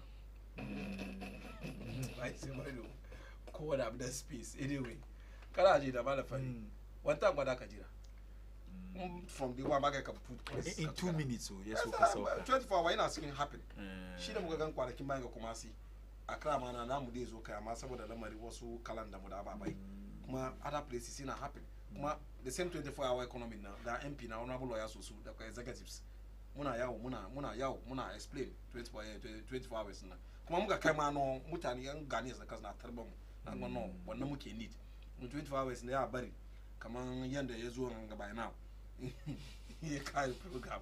Yeah, he hang around. At this one, 212. So it's a 27 work. Amu bude ko ina. Ana be rashi ji. That's it. Wannan ko wani na bish ma. Ya yi labi wani. Ko aka. Ko ina na happy. Again. Wannan usa da. Ko ina na happy. But you see, so is that anyone come up and say that the best space is that she the babu need babu bash one attention. But the issue is that the 24-hour economy is a changer. It's a game changer. Game changer. Kaduba CNN, BBC, the international Wanga community na tukaka suna discuss. And kuma sun karfafa ce kamar irin kamar economy Ghana kanga. Irin ababa na mukini makina 24-hour economy.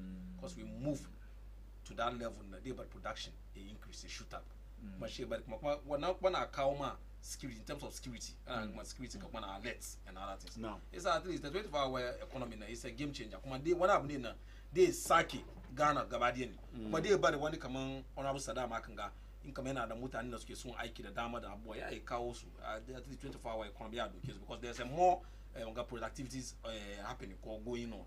It's a 24-hour economy and the one happening now they help Ghana a better economy now it bounce back to the level na at least yanzu ko wana na ya ga kuma no economy na yazo back. So in the nutshell, all right, now good. Now Ben FC we are tools you. The naka final one guy so much. Mala very. Say agrono a found a tree na funny year because a foul be the more because it ne. But foul the one obezentne. In the Ben FC, I am gonna te bangari ya like ya che. we nwa sanya bichikin dakin wani shika ce yana da kyau amma bi dakin ka da ka san kaman bi da kyau inda kaga inda ya ce oh the 24-hour economy is working in the how and this is so high be so kaga ni yan kuta baka space kaga 24-hour economy it's not working, it's not functioning. But in the day, don't go out 24-hour economy now. Already 24-hour economy is there. There are things you can. Gasina Bena, Yasunesi, Benapco, Bena filling station, right? Strategically, no. It's not. Masa, if you know where you are at risk. Get a security personnel, safely. Police are patrolling everywhere in this country. If I'm going home, I go home at 10. I pass Gimpa. You meet police patrol cars police cars, till you get to Achimota. So he can't sit here. If the Muna come Ghana is we are safe. The country is safe. Yes, sir. Mungo de ma mutanen ku da suke mutanen Ghana duka da suke duba mu. Na yi wani magana ne bayin shi da kyau ba na san wani wai na yi wani magana. Bayin magana da kyau ba amma mu doke shi haka duka ta bangaren siyasa ne. So we can't know it all. The people out there sun fi mu sani. Just wani chance muka samu muke nanga muke fassara bi da ke zuwa kai. I really like that. Yes, na go the kwarai. If one year correct ka ba doki ba ka doki ba baka correct kanka. Sana go da kwarai ina doka advice baba mu ya guri ina fara wani bai kamata baka just forgive me esa ba ta bangare MPP ba ta bangare siyasa muke yi kuma MPP na siyasa yana nan ga gwada typical MPP bai so yin magana esa ina push na kare yin magana amma na yin magana all right esa mun gode muku kuma Okangwe Central ina ga da kowa especially Hajiya Atika my mother ina ga da ki da kowa cikin Okangwe Central maskalo lokaci ya kai mu da saya kai shirin na ma'auni. I hope that you've enjoyed the show wherever you find yourself. Insha Allah ranar Juma'a za mu dawo kan wannan dandali mu gabatar muku da shirin kuma kamar yadda muka saba. It is always politics da batutuwa da ko kuwa zatutuka da suka kunshi lamarin tafiyar da sha'ani na gwamnati da tattalin arzikin kasa haka muke yi akan wannan shiri. Kamar don't forget always to go on Facebook. Muna wallafa shi kai sai idan kana gida maybe baka gida kana son ka samu wannan shiri ka kalli muna kan Facebook muna kan YouTube in ka tahi wurin shi ka subscribe, Facebook ka follow ka like ka share. Insha Allah wannan shiri namu ya zama abin kallo ma dukkanin al'umman Zango da mutanen Ghana duk baki daya. Sunana Malam Fari wanda suka taimaka mini Dani Sami MCR Khadijatu Kubra Kailani da kuma executive producer na Rashida. Yes, Rashida su suka taimaka mini a kan shirin yau. Sa'an ma Asujanka kuma sunana Malam Bena TV connected to you. Africa rich, we not be poor. Corruption just they make them so. Up on the gold and the diamond, the box of the oil, we still the beg for food. Now everything may fall apart. Politicians they lie without be fat. Them go they fill them my bellies, their family then live in the poor to suffer die. Promises for promises. After your vote, them go leave your premises. I just see the remedies. All these years come alive became images. Yeah, poor roads in hospitals. Them go they fly to Europe for health issues. Them go they use one eye and taxes to show them my girls them barbecues. Mama Africa, eh? Mama Africa, eh? Mama Africa, eh? Mama Africa, eh? Yaro yara, wonso yara.